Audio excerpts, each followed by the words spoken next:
Hey, salut, cette semaine encore une fois, juste avant de commencer l'épisode, j'aimerais vraiment ça faire un petit message. Tout ça pour dire que notre mois de juin va être très occupé. Contrairement aux dernières semaines, derniers mois qu'on a eu, où c'est un peu par ma faute avec mon travail, j'ai été accaparé, ce qui fait qu'on n'a pas pu enregistrer aussi assidûment qu'on le fait habituellement. On a publié environ une semaine sur deux, puis bref, on aime ça, être constant, puis être là à chaque semaine. Fait qu'on va essayer de reprendre ce rythme-là. Ben, on n'essaiera pas. On va reprendre ce rythme-là.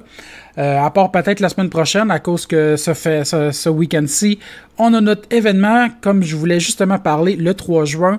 Une journée d'enregistrement de podcasts devant le public. Il y a plein de podcasts qui vont être là. Il y a le WhatsApp podcast avec Jer Alain, qui va avoir comme invité Kevin Montreuil, qui fait les vidéos de Billy Karaoke, puis Marc-Antoine Petit de Pas de temps à perdre. Il va y avoir les Amazones, il va y avoir le Geek Collectif qui s'en vient de nous voir, le Petit Bonheur, Jamais content qu'il descende de la BTB avec le sorbet du caractère mou, qui est un autre podcast, puis Pute de lutte qui va être là avec Mathieu Niquette pour parler évidemment de lutte. Fait qu'on a essayé de faire un match de plein de podcasts de styles différents pour tous les goûts. Puis là, si vous voulez venir voir ça, ben les billets sont en prévente à 10$ sur le pointdevente.com. Le lien va être en dessous de la publication de cet épisode-là sur Facebook dans les commentaires. Pour l'événement, puis à partir de l'événement, ben il y a le lien pour la billetterie. Sinon, à la porte, c'est 15$. Puis ça, pour ce prix-là, vous avez accès à tous les enregistrements de la journée. Vous venez à ceux que vous voulez. Vous pouvez partir, revenir comme vous voulez.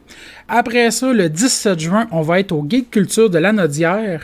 Ça, c'est le dimanche. On va être là à 15h pour enregistrer devant le public si vous voulez nous voir. Puis sinon, encore une fois, on va être devant le public encore cette année au Minifest le 25 juin de 19h à 20h15. Fait qu'on va être là si vous voulez venir nous voir, ça serait super awesome. On essaie de préparer de quoi de vraiment cool, on espère que ça va marcher. Fait que là-dessus, je vous laisse à l'épisode. Nous aimerions remercier les créations JCT, fabricants et concepteurs de mascottes, marionnettes et décors avec plus d'une 30aine d'années d'expérience. Vous pouvez aller visiter leur site web au www.mascotte.com. Nous aimerions également remercier tous nos donateurs sur PayPal et Patreon. Si vous aussi vous voulez nous encourager, c'est totalement optionnel, mais grandement apprécié. Rendez-vous sur notre page Facebook et cliquez sur l'onglet Faire un don ou allez au agopodcast.podbean.com où vous verrez un bouton PayPal dans la colonne de droite. Chaque don, peu importe le montant, est grandement apprécié. Une dernière façon de nous aider, c'est de prendre quelques secondes pour nous donner 5 étoiles sur iTunes. C'est gratuit, rapide et ça nous aide énormément à nous démarquer et à gagner de la visibilité. Merci à tous pour votre support et maintenant, allons à l'épisode. Hey, salut tout le monde, c'est Brian de Family Guy. Hey, je suis très heureux d'être invité par la gang de l'artiste, le geek et l'otaku. On va enfin pouvoir parler de ma grande carrière d'écrivain.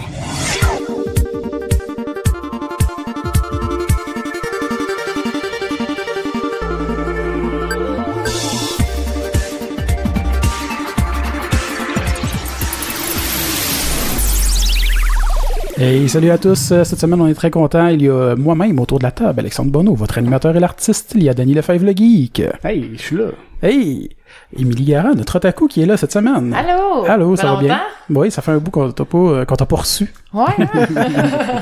Olivier Leduc, notre ami qui est avec nous aujourd'hui et chez qui on est, qui nous héberge aujourd'hui. Bonjour les amis, ça me fait plaisir de vous accueillir. Puis, comme vous avez entendu en intro, on a Tristan Harvey qui fait beaucoup de voix que vous avez sûrement déjà entendu à plusieurs reprises un peu partout, dont notamment Brian Griffin qu'on a entendu en intro. Salut! Ça va bien? Ça va très bien, vous autres? Super bien. Merci d'avoir accepté notre invitation. Ça me fait plaisir. J'ai vu que c'est toi qui s'occupe de la communauté des doubleurs du Québec. En fait, j'ai beaucoup travaillé là-dedans. Là, j'ai cédé ma place à Stéphane Rivard, qui est rendu le webmestre de tout ça. Mais oui, effectivement, il y a un temps où je me suis... j'ai beaucoup donné de temps parce que c'est une cause qui me tenait à cœur. Puis c'est un combat qui date. Hein. Ça fait longtemps qu'on se bat pour ça. Tout le monde pense que c'est acquis, le doublage au Québec. Mais ça a été vraiment intense, là, surtout dans les années 2004-2005 à peu près. Là. OK. Mais j'avais vu aussi avant, il y avait déjà eu aussi des ça j'avais lu ça il y a longtemps, je me rappelle plus c'était quoi la source, mais une espèce de dualité aussi France-Québec par rapport au doublage. Dualité. Je pense que c'était les années 60, 50. En fait, c'est que les Français ont amené le doublage au Québec quand même dans les années 60-70. Dans les années 80-90, on a commencé à avoir un petit peu de doublage québécois. Tu sais, le fameux Slapshot qu'on a tous aimé, puis des choses comme ça. Mais effectivement, la dualité vient du fait, je pense qu'il y a des gens qui pensent que le doublage au Québec, c'est en joual. Mais c'est pas nécessairement le cas. Non, effectivement. Tu sais, donc ça a toujours été un problème, ça, la question de l'accent. Il y a encore des débats là-dessus autour de la table. Tu sais, les gens disent, ouais, mais comment ça se fait que vous doublez pas en québécois, tout ça. Tu sais. On s'en parlera tantôt là, mais c'est un. Donc c'est sûr que en France, ils ont une loi. Ça fait des années qu'ils ont une loi depuis l'après-guerre qui dit que tout ce qui est présenté en salle doit être doublé en France. Mm-hmm. Nous, évidemment, on n'a pas ça. On n'a jamais réussi à obtenir ce statut-là. Donc, c'est toujours une espèce de flottement où on dit aux compagnies de cinéma, « Hey, on existe, puis on a un doublage qui est différent. On aimerait que vous investissiez puis que vous fassiez vos doublages ici. » Évidemment, il y a rien pour les retenir. Puis comme c'est des businessmen, ben, il faut qu'on travaille fort pour les garder avec nous. Donc, on fait pas tous les doublages, mais je vous dirais qu'on fait à peu près 80% des doublages cinéma. OK. À peu près. Wow! Quand même. Quand même. Mais ça a été, c'était pas toujours comme ça, non. Au niveau de la télé, ça, c'est un pourcentage un peu plus bas, j'imagine? Ouais, la télé, c'est ça. C'est que la télé, là, il y a beaucoup de séries américaines. Ça, on double rarement les séries américaines. Bon, on parle de Family Guy et les Simpsons. Ça, c'est un cas particulier. C'est Télétoon qui paye pour le doublage entièrement. Mais il y a toute tu sais, je veux pas vous endormir avec ça, mais il y a toute Non, mais c'est intéressant. la notion de contenu canadien à la télévision. Tu sais, si tu veux avoir une chaîne de télé, t'as pas le choix de diffuser un minimum de 60% de contenu canadien ou québécois. Et pour ça, ben il faut que ton produit soit tourné au Canada ou au Québec. Tu comprends? Donc, une série américaine donne pas de points, te permet pas d'atteindre ce 60%-là de quota, ou à peu près. Donc, c'est sûr que la série américaine, c'est pas trop intéressant de la doubler, ça donne pas ça augmente pas le pourcentage, tu comprends? Donc, c'est sûr que c'est pas l'idéal. Donc, la série américaine, on en fait moins souvent, malgré que là, on est en train de travailler sur une série qui va jouer à VRAC, qui va peut-être être diffusée sur Netflix aussi, en France. Des fois, il y a des collaborations. Tu sais, quand le dessin animé est créé au Canada, nous, on va faire le doublage qui va aussi être destiné à la France. Ça arrive souvent. Ça, c'est nice. Ça, j'en ai fait beaucoup pour Télétoon, entre autres. Mais en France, ils ont-tu une espèce de loi? Parce que moi, j'ai des Français à mon travail. Puis je parlais un peu justement de doublage. Puis le gars, il m'expliquait aussi que souvent en France, ça prend plus de temps pour une certaine raison des fois que le doublage soit fait. Puis il disait c'est pour ça que ça pouvait y arriver que lui, il aurait accès à la version québécoise avant que la version française soit disponible. Effectivement, il y avait ça, c'est moins vrai aujourd'hui. Okay. Tu sais, on regarde par exemple Deadpool 2 qui est sorti récemment. Ouais. Ça, c'est une sortie mondiale simultanée. Fait que toutes les traductions, tous les doublages. Toutes les traductions doivent suivre. Donc, en France, ils font leur version, nous, on fait leur. C'était vrai avant. C'est vrai que c'est un avantage. Parce qu'on disait, écoutez, oui, vous avez pas le choix de doubler chez nous. Parce que nous, on est date-to-date avec les Américains. Donc, quand on voulait sortir un film, on disait, ben, ça prend le doublage absolument au Québec. Parce que les Français sont pas prêts à le faire. Ils arriveront jamais. Mais là, c'est de moins en moins vrai, cette réalité-là. OK. C'est ça, lui, ça fait une quinzaine d'années à peu près qu'il me disait là, qu'il est parti de la France. Là, fait que... Mais il y a plein de règles complexes en France, tu sais, sur la distribution. Je pense qu'ils n'ont pas le droit d'avoir un film sur Netflix avant que c'est 3 ou 6 mois avant 3 ans de faire de même, c'est incroyable. Shit. Un film peut pas être diffusé en ligne. Attends. 3 ans à peu près. Faut qu'il ait joué en salle, puis après ça, il faut attendre 3 ans avant que ce soit diffusé. Incroyable, c'est ça. Pour vrai? Ah, ouais. Wow. Mais les Français ont toujours été très très forts sur ces règles-là, le droit d'auteur. Tu sais, Netflix peut pas faire ce qu'il veut non plus là-bas, alors qu'ici, on est beaucoup plus permissif. Tu sais, il y a eu un gros débat sur la fameuse TPS. Là.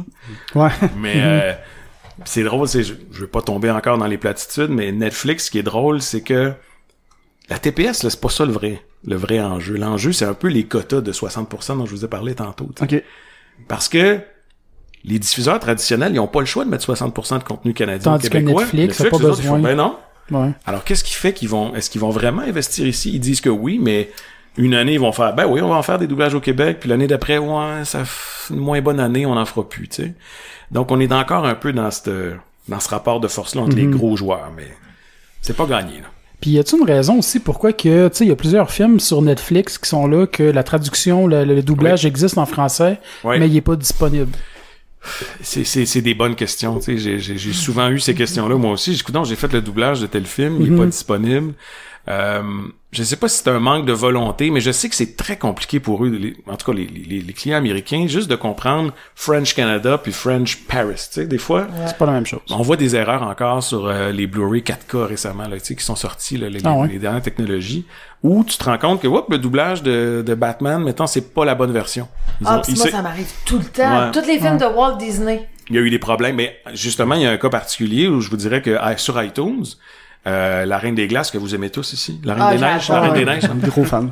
Reine des Neiges. Je l'ai jamais écouté. La Reine des Glaces, le gars connaît pas ça. Moi, j'ai des gars à la maison, j'ai pas de Ouais, filles. ouais. Mais La Reine des Neiges, on m'a dit que sur iTunes, quand vous l'achetez, c'est la version parisienne. OK. Quand vous la louez, c'est la version québécoise. C'est même Quand bizarre. quand vous avez le DVD, c'est la version du Québec. Ouais. Ah ouais. Mais il y a beaucoup Ouais. qu'il faut faire attention pour les films de Walt Disney. Je sonne vraiment écho. Ouais, attends un peu, 30 secondes. Allô? Ah oui, il faut que tu te colles comme il faut. Ah ah. Voilà. Ça paraît que ça fait longtemps que t'es pas là. Hey, C'est pas comme les micros de doublage. Les micros de doublage, là, je vous dirais que on entend, là, je me gratte la peau, là, on entend. Ah, mais si je monte le gain, on va Ouais. l'entendre. Attends, si tu veux te Voulez-vous que je gratter me gratte la peau? Ah, voilà. Ah, là, ça fait doublage un peu. Je vous en parlais. C'est drôle parce que le doublage, les gens pensent que c'est... comment je vous dirais? Mettons qu'on fait des scènes de combat. Mhm. Souvent, il faut... Tu sais, ce qu'on a, nous, comme référence, c'est l'anglais. Donc, on écoute la version anglaise une fois. On a le droit de la réécouter une deuxième fois. Puis après ça, on se lance. Donc, on travaille pas, évidemment, sur 10 minutes. Là. On travaille sur... on appelle ça des boucles. OK. Donc, par exemple, dans un film comme Doctor Strange que j'ai doublé, Oui. on va travailler, je sais pas moi, sur une séquence d'à peu près 45 secondes. OK. Alors, je vois la scène, et ensuite, je me lance avec le texte qui apparaît sur la bande rythmo, le fameux texte. Les gens pensent qu'on a le texte avant. Non, j'ai jamais vu le texte quand Ah, je me pour lance. vrai? Jamais. Pour vrai? Et Je c'est pensais rare pas. aussi qu'on peut voir le film, surtout dans les films dont je vous parle. Tout ce qui est... Les gros blockbusters. là. Ouais, Star Wars, exemple, exactement, où les copies sont tellement protégées que ça donne rien de le voir. T'sais. Souvent, on travaille avec une image qui est noire, puis il y a juste une pastille qui éclaire la tête de notre personnage, évidemment, pour des raisons de confidentialité.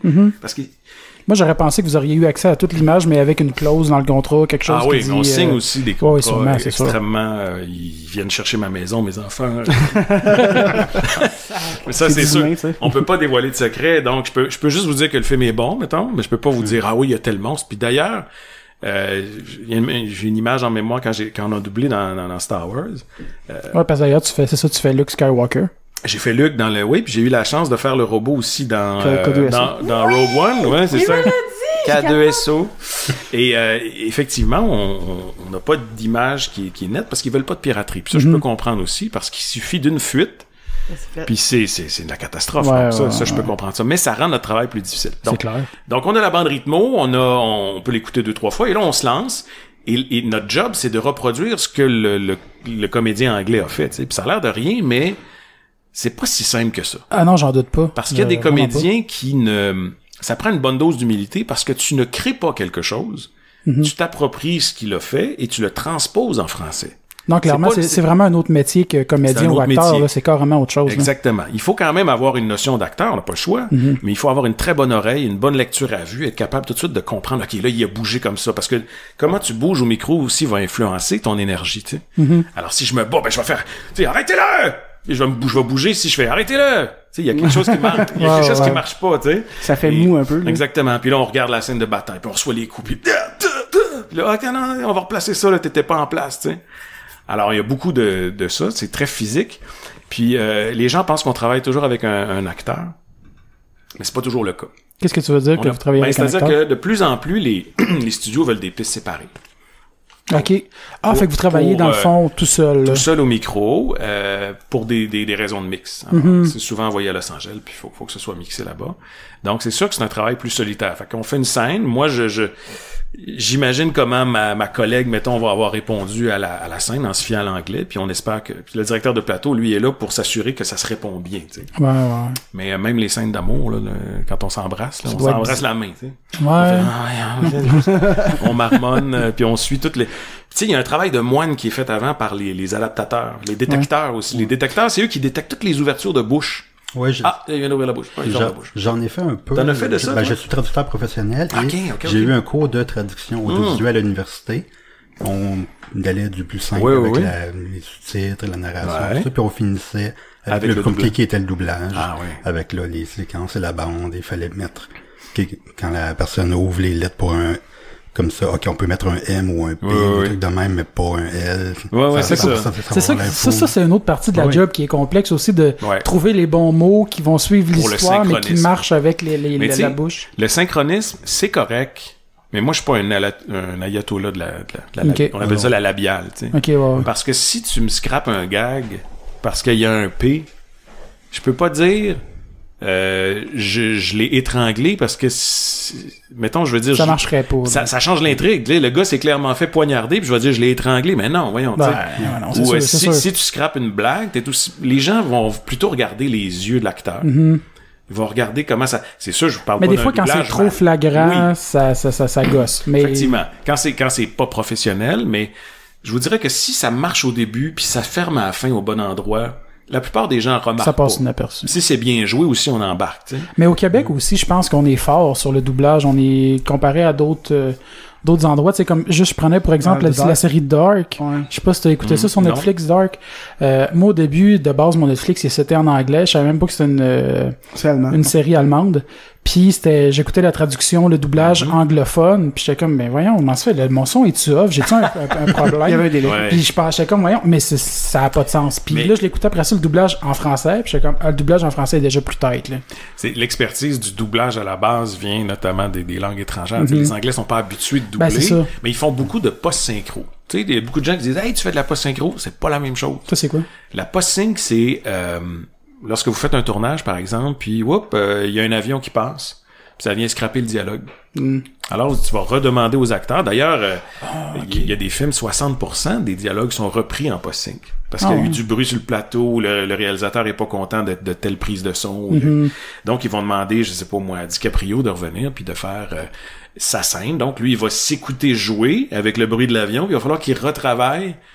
Pas se synchroniser, c'est se doubler soi-même, dans le fond, tu sais, pour régler des problèmes de son. Le doublage, c'est prêter la voix d'une autre personne pour tu sais, le rendre accessible à une autre langue. Alors voilà, c'est ça la nuance. Mais moi, puis là-dedans, j'ai vu le meilleur exemple de mauvaise traduction. J'écoute beaucoup de séries coréennes, des séries en mandarin puis en japonais. Puis dès que tu mets d'une autre langue, c'est fou, là. Genre, écoute, j'en ai un, là, tu le voyais tellement que c'était pas lui. Tu sais, sa voix était tellement grave que ça pouvait pas être lui. Ça, c'était un jeune. Aussi. Fait que t'avais pas de lien.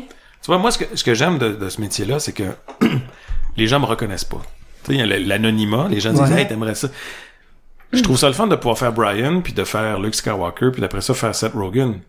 Et les gens font pas « Hey, c'est le gars qui a fait Doctor Strange. Tu sais, j'aime ça bluffer les gens qui disent « Ah, c'est cool, j'ai embarqué dans le film, parce qu'un bon doublage, c'est un doublage qui s'oublie. Faut pas que tu dises « Hey, c'est doublé. » Puis trop souvent, malheureusement, il y a des doublages qui sont moins bons parce que, bon, le mix a été raté ou le texte était moins bon. Tu sais, il y a plein de scénarios où ça fait que ça marche pas, tu sais. Mais quand ça marche, je vous mets au défi de me dire que vous avez envie d'écouter la version anglaise, tu sais. Moi, je me rappelle des doublages, je sais pas, j'étais un peu vieux, je suis dans la quarantaine, vous autres, je sais pas si... Dans la trentaine, mais tu sais, Back to the Future, tout ça. Dans les années 80, c'était les belles années du doublage parisien, puis je me rappelle encore tu sais, Doc, allez, Marty, puis tout le monde a des souvenirs très très marquants de ça, puis c'est ces acteurs-là aussi qui m'ont donné le goût de faire du doublage, tu sais, c'est ces grands doublages-là qui m'ont amené là. Mais quand ça marche, là, tu sais, quand t'es marqué par une version, moi, j'ai pas envie de l'écouter en anglais, Back to the Future. J'ai pas Ghostbusters, je peux pas, là. Surtout les films aussi qu'on a vus quand on était jeune. On dirait, il y a le côté nostalgique puis l'habitude qui embarque de ce doublage-là puis la version qu'on a entendue. Mais c'est une question que je me posais, ça, justement. Toi, là, t'écoutes-tu tes films, la version originale ou les versions doublées? Écoute, c'est une très bonne question. Les gens qui sont bilingues, là, moi, je suis parfaitement bilingue. Je peux pas avoir la prétention de dire qu'il faut que tu écoutes tes films doublés en français. Tu sais, l'original est imbattable. Ce que je dis, c'est que à l'occasion, un bon exemple, j'écoute la série Victoria, là, une série de la BBC sur la reine d'Angleterre, avec ma blonde, puis on se met à écouter ça, puis écoute, on comprenait rien. Il y a des accents cockney ou des choses comme ça. Mais voyons.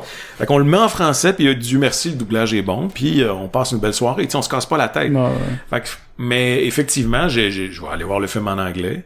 Mais je vais surtout, tu sais, je vais quand même aller voir ce qu'on a fait pour voir si on a fait une belle job. Puis c'est le fun. C'est ton métier en même temps. On sort avec des acteurs, on va voir ce qu'on a fait. Puis ça c'est cool, ça marche moins bien, ou tu sais, Mais en même temps, c'est un privilège aussi, là, tu sais, de faire ça. Je pense que c'est quand même incroyable. Moi, je peux faire un lutin, après ça, je peux faire un monstre. Tu sais, je suis pas associé à mon physique. Ben, c'est ça, j'allais dire, t'es pas typecasté non plus. Tu sais, t'es typecasté un petit peu par rapport à ta voix, j'imagine. Un peu, mais encore là, c'est un instrument, tu sais. Fait que, il y a des choses où les gens font comme c'est toi qui l'as fait, tu sais. Ça, c'est quelque chose que j'aime beaucoup. Mais tu sais, comme moi, je suis un gros fan de Star Wars. Oui. Puis je savais que tu faisais Brian, mais je savais pas que tu faisais Luke, parce que moi, j'ai pas vu l'épisode 2 en français, j'ai vu l'épisode 7 en français, mais Luke, il parle pas bien. Non, effectivement. C'est pour ça que j'avais écrit c'est hier ou un matin, j'ai fait comment tu vas être content. Il fallait que ça voit que j'ai un gros fan de Star Wars. Mais c'est fun quand les doublages sont bien faits, parce que quand t'arrives pour écouter une série, parce que moi, comme je dis, je suis une fan d'animation japonaise, puis je suis plus capable d'écouter doublé. Oui. Ma série, parce que je trouve que les doublages sont moins bons, puis même en français, tu sais, je plains pas les traducteurs. Je comprends. Mais quand ils changent de tout au tout de l'histoire... Mais là, tu l'écoutes en japonais? Ouais, j'écoute en japonais. Sous-titré anglais, ok. Ou français, plus français. Mais je me rappelle que c'est Alfred Hitchcock, là, qui disait ça, qui disait que je préfère avoir un doublage que des sous-titres qui enlèvent l'attention de l'auditoire. Tu sais, moi, j'ai quand même tourné un film, j'ai travaillé, je veux que les gens regardent l'image, se laissent porter. Fait que le sous-titre, lui, il était contre ça, puis je trouvais ça intéressant comme vision. Ça dépend de... Mais à cette heure, je te dirais, après 15 ans que j'écoute des animations japonaises, je dirais que je lis presque plus les sous-titres, là. Tu reconnais des mots. Tu sais, je reconnais vraiment le pattern de tout. Mais il y a la musicalité de la langue aussi qui est intéressante. C'est ça qui est le fun. Le japonais, là, c'est expressif. Ah oui. Puis tu sais, je prends l'exemple flagrant de Naruto, qui a été traduit pour Télétoon. La traduction enlève l'émotion. Tu sais, exemple, je sais pas moi, quand la partie est un Orochimaru, le méchant qui arrive pis tout. Pis là, en japonais, c'est comme Ah oui. En anglais, t'as un peu plus, mais en français, c'est comme oh mon dieu, Orochimaru arrive. J'étais comme c'est la scène importante. Ça a une question justement de, tu sais, quand il y a des scènes, qu'il y a des scènes poignantes. Oui. Toi, mettons personnellement, faut-tu t'as le puiser quelque part pour que t'aies une scène triste, une scène fâchée, Oui. Ben écoute, c'est sûr que il y a des scènes qui sont difficiles à faire aussi. Tu sais, je me rappelle, moi, je suis pas un fan de films d'horreur. OK. Ça me fait pas triper. J'embarque beaucoup là-dedans, puis je pense que j'avais doublé dans Hostel 2. Oh my God! Ah ouais? Puis c'était... quand même trash. La prémisse c'était... c'était hyper trash, puis tu sais, c'est des gars qui torturent des filles dans des cachots. J'étais... qu'est-ce que je fais là? Tu sais, je me demandais vraiment pourquoi j'avais dit oui. Puis souvent, on sait pas dans quel projet on s'embarque. On dit, je vais aller faire ça, c'est 3 heures, mais... Parce que tu dis, t'as un peu film d'horreur, puis en plus, The Hostel, c'est quand même une série quasiment du torture porn. Absolument. On était vraiment dans des... J'étais vraiment pas confortable. Je m'étais promis de plus faire ce genre de trucs-là, tu sais, parce que t'as le choix quand même d'accepter ou non des projets. Mais quand tu doubles ça, ben tu la revois 2-3 fois la scène parce que là, mettons, t'étais pas en place, puis ci, puis ça. Pis il faut que t'embarques dans la violence ou dans comme tu parlais de scènes tristes aussi, oui, tu sais. Puis c'est demandant aussi. J'ai fait le Loup de Wall Street, tu sais, de DiCaprio. Puis ça a été un défi. Ça a été le plus gros défi de ma carrière parce que, bon, premièrement, c'est pas tout le monde qui m'entendait dans DiCaprio, tu sais, c'est sûr que dans le milieu j'ai fait tu sais, ça a toujours été Joël Legendre ou Patrice Dubois qui l'a fait. Puis là Scorsese avait demandé des auditions pour le monde entier. Donc tout le monde dans tous les pays devait repasser l'audition, puis je l'ai eu pour le Québec. Et c'était un film colossal. On parle de comment je pourrais vous expliquer ça? On travaille par bobine. Mettons, on divise le film en plusieurs bobines. Mettons, un film normal, c'est, je sais pas moi, 5-6 bobines. Hein? Et là, on avait 12 bobines. Oh shit. Un film de 3h30, c'était épouvantable. Je pense que on travaille aussi par ligne. Quand on dit j'ai fait 300 lignes dans un film, ben c'est 50 frappes de caractères avec sans espace, t'sais. Puis on calcule les respirations là-dedans. Puis c'est comme ça qu'on arrive à être payé, tu sais. Mais dans ce film-là, un doubleur est payé à la ligne. À la ligne, c'est ça. Okay. Puis dans un film normal, comme mettons Astel, il parle pas beaucoup, j'ai peut-être 300 lignes, ou dans un film très bavard, on va avoir 700 lignes. Les films de Seth Rogen, c'était 1000 lignes parce qu'il parle tout le temps. Mais là, dans ce film-là, j'avais 2350 lignes, un record. On n'a jamais vu ça, tu sais. Écoute, c'était incroyable, puis il était complètement fou, DiCaprio là-dedans, je sais pas si vous l'avez vu, mais c'est hallucinant, le Loup de Wall Street. Non. Complètement capoté. Des monologues de 7 minutes, écoute, puis je me rappelle encore des scènes que j'ai doublées, puis à laquelle j'ai fait comme, OK, là, il me fait capoter, là, tu sais, est-ce que je vais m'en sortir, est-ce que je vais réussir, puis tu sais, on est content quand on arrive à la fin, là, c'est comme un marathon, là, mais Fait que physiquement, c'est dur, mentalement, c'est dur, puis ça dépend de beaucoup de facteurs aussi. Mais c'est fun parce que t'as pu te taper sur le chest en faisant Ouais. Ça, c'était improvisé dans le film, en plus, je pense que c'était même pas prévu. Ouais. Avec Matthew McConaughey, là, quand ils se mettent à faire des moi, je me rappelle. Mais ça, on l'a pas doublé. Parce que ça, c'était ces réchauffements de voix qu'ils faisaient entre les takes. Il est parti comme ça, ils sont partis en impro. Puis c'est ça a pas été doublé parce que c'était... Parce que quand on peut repiquer, quand on peut reprendre des éléments de l'anglais qui sont pas nécessairement... On n'a pas besoin de doubler ça, parce que dans le fond, ils parlent pas. Alors on reprend la bande intégrale, puis ça pose pas de problème. Ou tu sais, il y a des fois des films que ça clash un peu quand... mais je le comprends en même temps, là. Quand l'acteur original, il parle une autre langue, mettons, il parle anglais, puis là, il se met à parler espagnol, puis là, le segment espagnol, il retombe dans la voix originale de la personne. Là. Ça, c'est un cauchemar, parce que on appelle ça des voice match dans l'industrie, souvent. Faut que la voix soit le plus proche possible de l'acteur. Exactement, mais souvent, c'est pas possible, parce qu'eux-mêmes, quand ils le font... Tu te rends compte que soit ils parlent pas bien espagnol ou quoi que ce soit, il y en a qui c'est pas toujours réel. Puis souvent on va nous demander de doubler ces séquences-là en plus. Fait que je me rappelle dans le film de Steven Spielberg que j'avais doublé Tom Hanks dans ce film, je me rappelle plus du nom évidemment. Ça se passait dans la Deuxième Guerre mondiale. En tout cas, il se rendait à un moment donné en Allemagne sur la chute du mur de Berlin, c'est ça. Je me rappelle plus du nom. Mais ça va me revenir. Il doit passer un barrage allemand, des nazis, et il se met à parler allemand. Bridge of Spy? Bridge of Spy, exactement. The Post aussi, je l'ai doublé, mais c'est le Bridge of Spy. Et puis, effectivement, il y avait une scène où il parlait à des Allemands, puis ils nous ont demandé de le doubler en allemand. Parce qu'ils voulaient pas que Il y a un clash. Écoute, ils ont fait venir un coach d'allemand, un prof d'allemand, qui était avec moi en studio, puis il fallait que je l'écoute, puis que je... Mais là, tu l'apprenais au son, j'imagine? Je l'apprenais au son, évidemment, tu sais, mais le prof était là pour m'aider dans la prononciation, puis pour pas qu'un Allemand soit insulté, mettons, par ma performance. En même temps, probablement que l'acteur aussi l'a appris au son pour faire cette scène-là. Absolument. Ah ouais, souvent, des fois, tu te dis, écoute, non, mais surtout quand tu entends des acteurs américains où ils doivent parler français, souvent c'est n'importe quoi. Ça c'est c'est tout le temps drôle. Ouais. Alors voilà, mais c'est sûr que les autres Américains ils évoquent du feu là, mais nous autres on est comme voyons donc. ouais, absolument. Ouais. Mais sinon, entre doubler justement une série comme les Griffin, que ça c'est récurrent, je veux dire, ça fait quoi, 7 ans que tu fais ça? 5, 6, 7 ans? Oui, j'ai pas vérifié, mais ça fait déjà très longtemps. Ben, ils ont quoi, 12 saisons en anglais, je pense. Ouais, nous on n'a pas suivi exactement je pense qu'on a commencé avec la 4 ou 5 en France, je me rappelle plus exactement. Mais c'est quoi que tu aimes le mieux, justement, entre avoir un projet comme celui-là, dans lequel tu peux t'approprier le personnage, t'habituer, ça devient sûrement une seconde nature de faire Brian versus t'adapter à un nouveau personnage à chaque film? C'est tellement... Écoute, c'est une très bonne question. Tu sais, Family Guy, c'est un party. Ouais. C'est toujours le fun, puis j'aime beaucoup Seth MacFarlane, j'aime ce qu'il fait, donc pour moi, ça... Puis j'écoute pas les épisodes en anglais le plus possible, parce que je veux avoir la surprise en travaillant, tu sais. On les écoute pas avant. Et moi et Frédéric Desager, qui fait Stewie, ben il y a une complicité qui s'installe à un moment donné, puis on a toujours les épisodes les plus capotés. Dans les voyages dans le temps ou n'importe quoi. Et on se laisse surprendre aussi par la scène, puis on fait mais ils iront pas là, ils sont allés là, tu sais. Justement, j'avais essayé de le contacter aujourd'hui, je me suis pris à la dernière minute là, pas de problème, mais c'est ça. Fred, lui en plus, c'est drôle parce que Fred est belge. On lui a demandé de doubler Stewie en français parisien, tu sais, pour marquer le clash un peu comme en anglais où il est british. Puis je trouve que c'est un beau flash, ça marche très bien, tu sais, alors qu'en France ils ont tous des versions parisiennes, tu sais, il y a pas de différence vraiment avec le bébé, mais nous on a exploité ça puis ça marche, tu sais. Mais oui, Family Guy c'est un plaisir, c'est surtout c'est pas du travail, tu sais. Quand tu fais un gros projet, mettons, comme Star Wars ou Marvel, ben là, c'est beaucoup de travail. Sans plus la pression. Ouais, il y a beaucoup de superviseurs qui contrôlent, tu sais, toutes les choses, puis tandis qu'à un moment donné, j'imagine, c'est ça, un projet comme Family Guy, le monde, une fois que t'as fait tes preuves, le monde t'a un laissé-aller, j'imagine. Exactement, l'équipe est en place, on sait ce qu'on a à faire, les gens ont aimé, tu sais, les codes d'écoute sont là, le diffuseur, il est content. C'est comme une confiance qui est renouvelée, fait que dans le fond, nous, on continue à faire ce qu'on fait, tu sais. Puis bon, il y a Family Guy, mais je sais pas, moi, il y a aussi des séries il y a tout un autre univers que les gens connaissent pas vraiment, mais c'est la surimpression vocale. Un autre terme bizarre, mais c'est...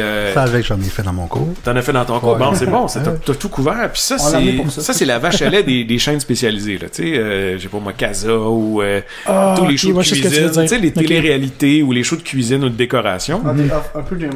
On commence à entendre la voix en anglais. Ouais, après une seconde, la voix française commence à embarquer. Puis après ça, la voix française finit. Puis on retourne à l'anglais pour notre dernière seconde. Mais ça, moi, pour vrai, ça, j'aime ça, cette traduction-là, mais dans les publicités, tu sais, exemple, les Magic Ballets, pis ces affaires-là, moi, je m'ennuie. Non, mais pour vrai, moi, écouter ça en anglais, je trouve ça plate, mais écouter ça en français avec la mauvaise ben, je veux pas dire une mauvaise traduction, là, je veux pas. Il faut quand même faire je comprends ce que tu veux dire, puis il y a une nuance aussi. Tu sais, il y a des doublages comme ça, là, les infopubs, tout ça, c'est pas régi sous l'entente de l'Union des artistes. Fait que c'est pas les, mettons, ils vont prendre quelqu'un qui va accepter de le faire, mais qui est pas souvent des professionnels. Ils vont payer beaucoup moins cher, justement, parce qu'ils veulent pas que ça... Puis c'est pas trop grave, dans le fond, on vend un chiffon, je sais pas, en tout cas. Mais, donc c'est ça, non. Mais la surimpression vocale, ce qui est le fun aussi, c'est que, c'est assez facile à faire, puis tu fais toutes sortes de trucs drôles ou parfois un peu pathétiques, là, je t'avoue, là, mais on gagne notre vie comme ça, puis c'est correct. On se balade entre un Brian. Après ça, je fais Mike Holmes ça va faire 10 ans que je fais Mike Holmes, c'est un gars de construction qui répare des maisons. Ouais, je sais qui. Puis, tu sais, c'est drôle parce que mon voisin en face est inspecteur, puis inspecteur en bâtiment. Puis il me dit, moi j'écoute tout le temps Mike Holmes en français là sur Casa, puis mais il sait pas que c'est moi, tu sais. Mais je savais-tu que c'est moi qui fais, mais non, c'est impossible, c'est pas toi, tu sais. C'est drôle, il venait de réaliser que c'était moi qui faisais le doublage depuis 10 ans, tu sais. Puis là il fait, mais ça se peut pas, tu sais. Fait que là je pense qu'il écoute plus la série de la même façon, mais en même temps, c'est une autre affaire, c'est ça qui t'amène à un point parce que tu sais, ta voix, comme quand c'est Brian ou Luc, j'avais pas fait le lien entre les deux. Mettons, Yves Corbeil. Oui. Aussi, il faisait l'empereur. Il y en a qu'on reconnaît tout de suite. Ouais. Il faisait l'empereur dans Star Wars, puis aussi Fred Caillou. Fait qu'à chaque fois que j'écoutais Star Wars, j'étais comme l'empereur va faire Yabadabidou dans 2 secondes. C'est ça, tu sais. Non, mais je pense que ça, on doit avoir cette impression-là de reconnaître les voix quand on a vu le visage qui va avec la voix, je pense.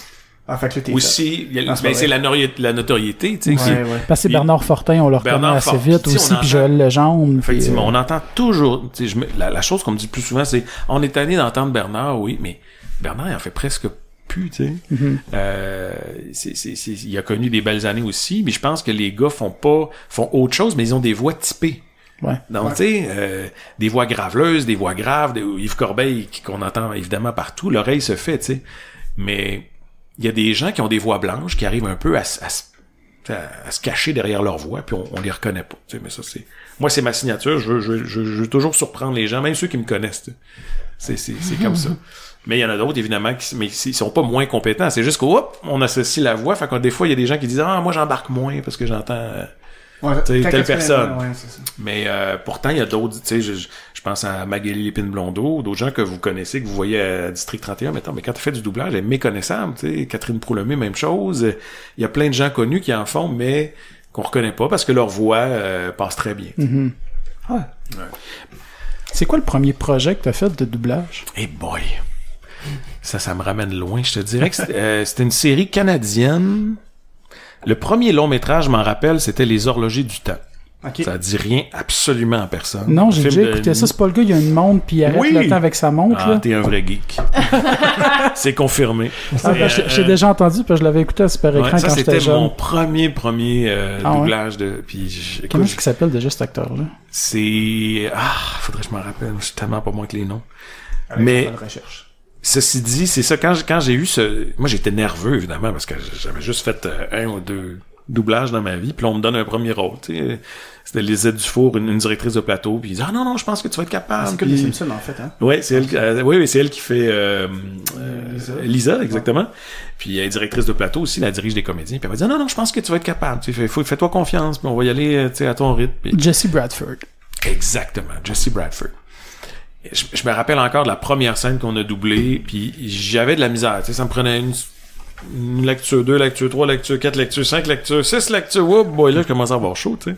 Parce que tu veux performer, puis tu veux faire tes preuves. Puis... Oui, puis c'est un métier, on n'a pas beaucoup de temps non plus. Faut qu'on travaille vite, là, tu sais. On a, c'est pour moi, 5 jours pour faire un long métrage. Fait que, avec tous les comédiens, il n'y a pas juste les principaux. Donc, tu sens la pression, veux pas. Puis, je me rappellerai encore, l'ingénieur du son que j'avais fait, j'ai réussi ma 8e prise, il a dit « Hey, bravo, bon one-shot! » Ça m'a marqué. Il me niaisait, évidemment. Mais ça a été... mais j'ai tellement tripé. Puis je me rappelle, je m'excuse d'ailleurs à tous mes amis, aux membres de ma famille, je les ai tous traînés au cinéma voir le film, tu sais. Bon, mais t'étais fier, là. Mais j'étais fier, il y avait quelque chose, mais tu sais, c'était tellement pas un film incroyable, là, c'était juste correct, là, pour les jeunes, mais je me rappelle, je pense que je vais aller le voir 8 fois au cinéma. Ah ouais. Mais j'en rêvais depuis que je suis au secondaire de ça, tu sais. Moi, le doublage, ça m'a... C'est né avec mon père qui me lisait des histoires quand j'étais jeune. C'est ça, puis c'est toi qui étais rendu à lire des histoires à ton père. Exactement. Ben, en fait, on partageait la bande dessinée, tu sais. Il me lisait Astérix. Ben, genre, moi, je vais faire lui, puis toi, tu vas faire lui. Fait que là, on avait une interaction, puis ça a comme... C'est cool, ça. Ça a comme germé dans ma tête. Hey, c'est ça, j'aimerais ça faire ça dans ma vie, tu sais. Fait que j'imagine que tu dois aimer ça, lire des histoires à tes enfants. Oui, mon plus vieux, là, il lit ses propres livres maintenant, mais mon plus jeune, là, j'en profite, là, je le gâte, là. Tu changes-tu de voix chaque personnage? Oui. Ouais, ok. Je pensais. C'est des fois, quand maman lit, ouais, c'est pas comme papa. La pression est là, en me parlant. La pression est là, c'est ça. Mais chacun son métier, tu sais. Moi, j'ai une question. Oui. Ça serait quoi ton doublage de rêve, présentement? Mon doublage de... Écoute, moi, je pense que pas mal réalisé tout ce que je voulais faire. Tu sais, j'ai fait des choses improbables. Tu sais, tu parlais de Luke Skywalker, de Brian. J'ai fait Ted aussi, tu sais, de Seth MacFarlane. J'ai tellement eu de fun à faire ça, puis... Je sais pas quel genre de défi j'aimerais. Je pense que j'aimerais... tu sais, le Loup de Wall Street, ça a été le plus gros défi en carrière. Qu'est-ce que j'aimerais faire? Je sais pas. Honnêtement, c'est une très très bonne question. Je suis comme un gars comblé. Tu sais, quand t'as tout réalisé ce que tu voulais faire, mais t'as 40 ans, tu fais merde, il va falloir que j'aie un plan B. En jeu vidéo, t'as fait Assassin's Creed. Oui, en jeu vidéo. Ça, les jeux vidéo, là. Mais t'aimerais ça en faire d'autres? Parce que... Pour faire un lien avec la question d'Emily, t'as fait Assassin's Creed. Dans le jeu vidéo, qu'est-ce que t'aimerais faire d'autre? Mais moi, je suis un gamer, hein, depuis que je suis jeune, là, puis vous connaissiez pas ça, les ColecoVision, puis tout. On connaissait. Vous êtes des vrais geeks, j'en ai un chez nous. Ok, parfait. Donc, c'est moi, depuis que je suis jeune, que je trippe sur les jeux vidéo, et je me rappelle encore quand j'avais acheté le premier CD-ROM.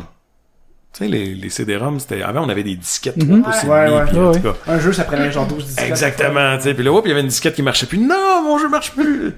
T'avais pas sur Internet pour aller chercher le reste? Non, ça existait pas. C'est ça, on avait des BBS qui étaient l'ancêtre de l'Internet. Là. Il fallait se brancher sur un serveur pour parler avec des amis de nos intérêts. Moi, je l'ai jamais eu, mais mon père, il y avait le système pour ça, mais je l'ai jamais utilisé. Puis je me rappelle tout le temps, mes parents prenaient la ligne. Non, raccrochez! Ouais, ça déconnectait la ligne. Mais... tout ça pour dire que c'est là où ça a commencé. Tu sais, j'ai fait comme des jeux vidéo, là, doubler dans un jeu vidéo, ça doit être incroyable. Puis j'ai commencé par la grande porte avec Ubisoft, puis j'ai fait comme oh boy, ok, c'est beaucoup de jobs. Parce qu'il doit y avoir beaucoup de répliques là aussi. Ben oui, parce que c'est l'équivalent souvent de 4-5 longs métrages. Tu sais, les gens pensent que un jeu vidéo, c'est un jeu vidéo, c'est Mario Bros. Non, gars. Assassin's Creed, c'est 5 films, puis c'est des budgets qui dépassent souvent ou qui rivalisent avec des gros Marvel, mettons, mais qui font surtout énormément d'argent. Tu sais, le dernier Far Cry 5, je pense qu'ils ont fait 350 millions de ventes en un week-end. Tu ne vois pas ça nulle part, ni dans la musique, dans les livres, dans le cinéma. Fait que quand t'es confronté à une production comme ça, tu fais, OK, là, j'ai pas de repère parce que j'ai pas les images, parce qu'ils ont pas fait encore. Là, t'es entre la voix originale puis le doublage. Donc là, c'est un peu déroutant parce que tu dis, attends, OK, là, tu fais Etam Kenway. Chef des Templiers, là tu regardes ce que l'anglais a fait, le comédien anglais a fait, puis là tu dis ok, mais fait que là ils me disent ok, t'es dans une pièce, puis tu parles à ta gang, ok, mais quelle pièce? Ben c'est un bar. Ok, il faut que je parle fort. Ah non, attends, les vérifie, tu sais, eux autres ils ont comme une encyclopédie de toutes les informations du jeu. Ah non, finalement t'es dans une salle privée, mais c'est super important comme information parce que ma projection, pas pareil, pas pareil. Surtout que j'ai pas de référence, tu sais, quand on double un film, on a l'image, on a la rythmo, tout ça. Fait que je me rappelle encore de ça, puis c'est surtout les scènes de les geeks qui nous écoutent connaissent tous les NPC, là, tu sais, les non-playable characters, puis toutes les scènes d'ambiance de combat, là, tu sais, quand ton personnage se fait toucher par une épée, ben il fallait doubler tous les bruits, puis t'avais l'ingénieur du son, puis le directeur qui me disait bon ben écoute, tu reçois une blessure légère avec un poignard. Fais-moi 5 réactions. Go. Là tu fais OK, c'est beau, maintenant elle rentre plus loin l'épée. Qui est là dans ta tête, tu fais OK. T'imagines c'est quoi? Puis après ça, OK, là tu perds tout ton sang puis t'es sur le bord de la mort. Fais-moi en 5. faut que tu fasses ça, puis celui que tu viens de faire, ben là, faut que tu inventes une autre façon de le faire. Écoute, c'était épuisant. Je me rappelle, là, j'étais vidé. Puis d'ailleurs, il y a des comédiens aux États-Unis qui ont fait comme assez, c'est assez, tu sais. Il y a eu une grève à un moment donné du syndicat aux États-Unis parce que les comédiens se pétaient la voix. Parce qu'on gueule tellement dans ces jeux-là, justement, à faire des... OK, tu tombes en bas d'une falaise. Ah! Il faut que tu sois généreux quand tu tombes d'une falaise. Que ça soit crédible. Tu sais. Ou tu fais des créatures avec des bruits de monstres, puis là, ta gorge, tu sais. C'est ton métier quand même, le travail avec ta gorge. On est entraîné pour crier. Mais là, à un moment donné... souvent des créatures? Des monstres? Non, j'ai pas fait beaucoup de créatures. Puis souvent, c'est traité après au mix, tu sais. OK. Alors, quand on fait des... Pour modifier la voix un peu. Ils viennent, c'est ça. Puis... C'est assez étonnant ce qu'ils peuvent faire. Tu sais, moi, quand j'ai doublé Doctor Strange avec Benedict Cumberbatch, c'est un acteur qui est formidable. Tu sais, c'est super dur de l'accoter, même d'arriver à sa cheville. Mais il y a une voix, lui, il y a un muffler incroyable. Tu sais, tu l'entends parler, tout vibre. Mais tu sais, comment moi je vais faire? Parce que moi, j'entends la référence souvent mixée. Fait que c'est un peu trompeur. Tu sais, c'est pas le son plateau. Exactement. Donc, c'est intimidant aussi. Tu te dis, mais là, lui, il parle pas fort, ça vibre dans toute la pièce. Moi, j'ai pas son instrument, je vais essayer de l'imiter le plus.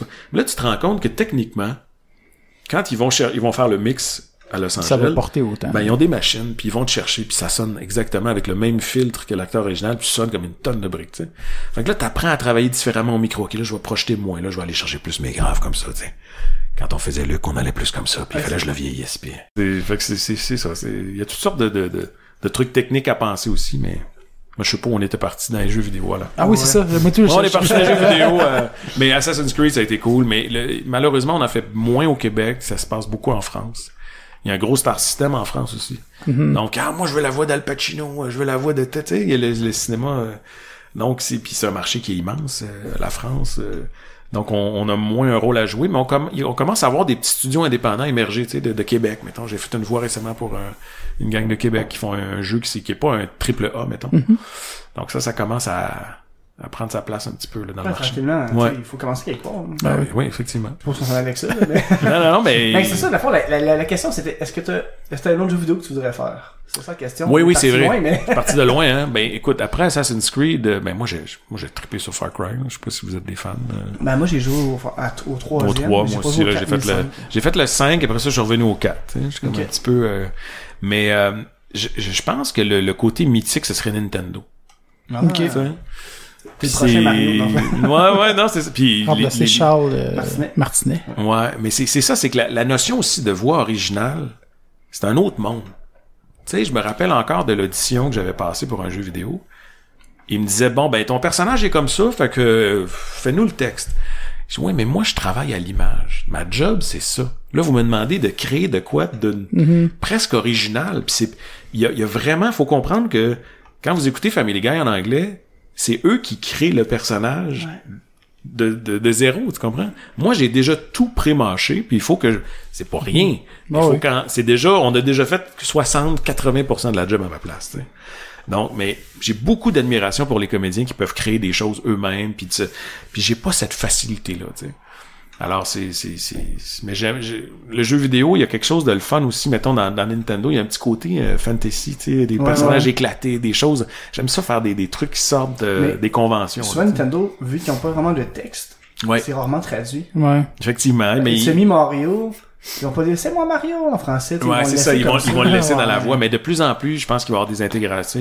On voit que ça avec la Switch, ça, il y a des jeux plus sérieux, je parle pas nécessairement juste de Nintendo, mais je sais pas, la console, il y a comme une nostalgie chez moi. J'aimerais ça être associé à un projet. Mais bon. C'est pas évident. Tu préfères Link? Ah oui. Pas sûr. Oui, c'est ça.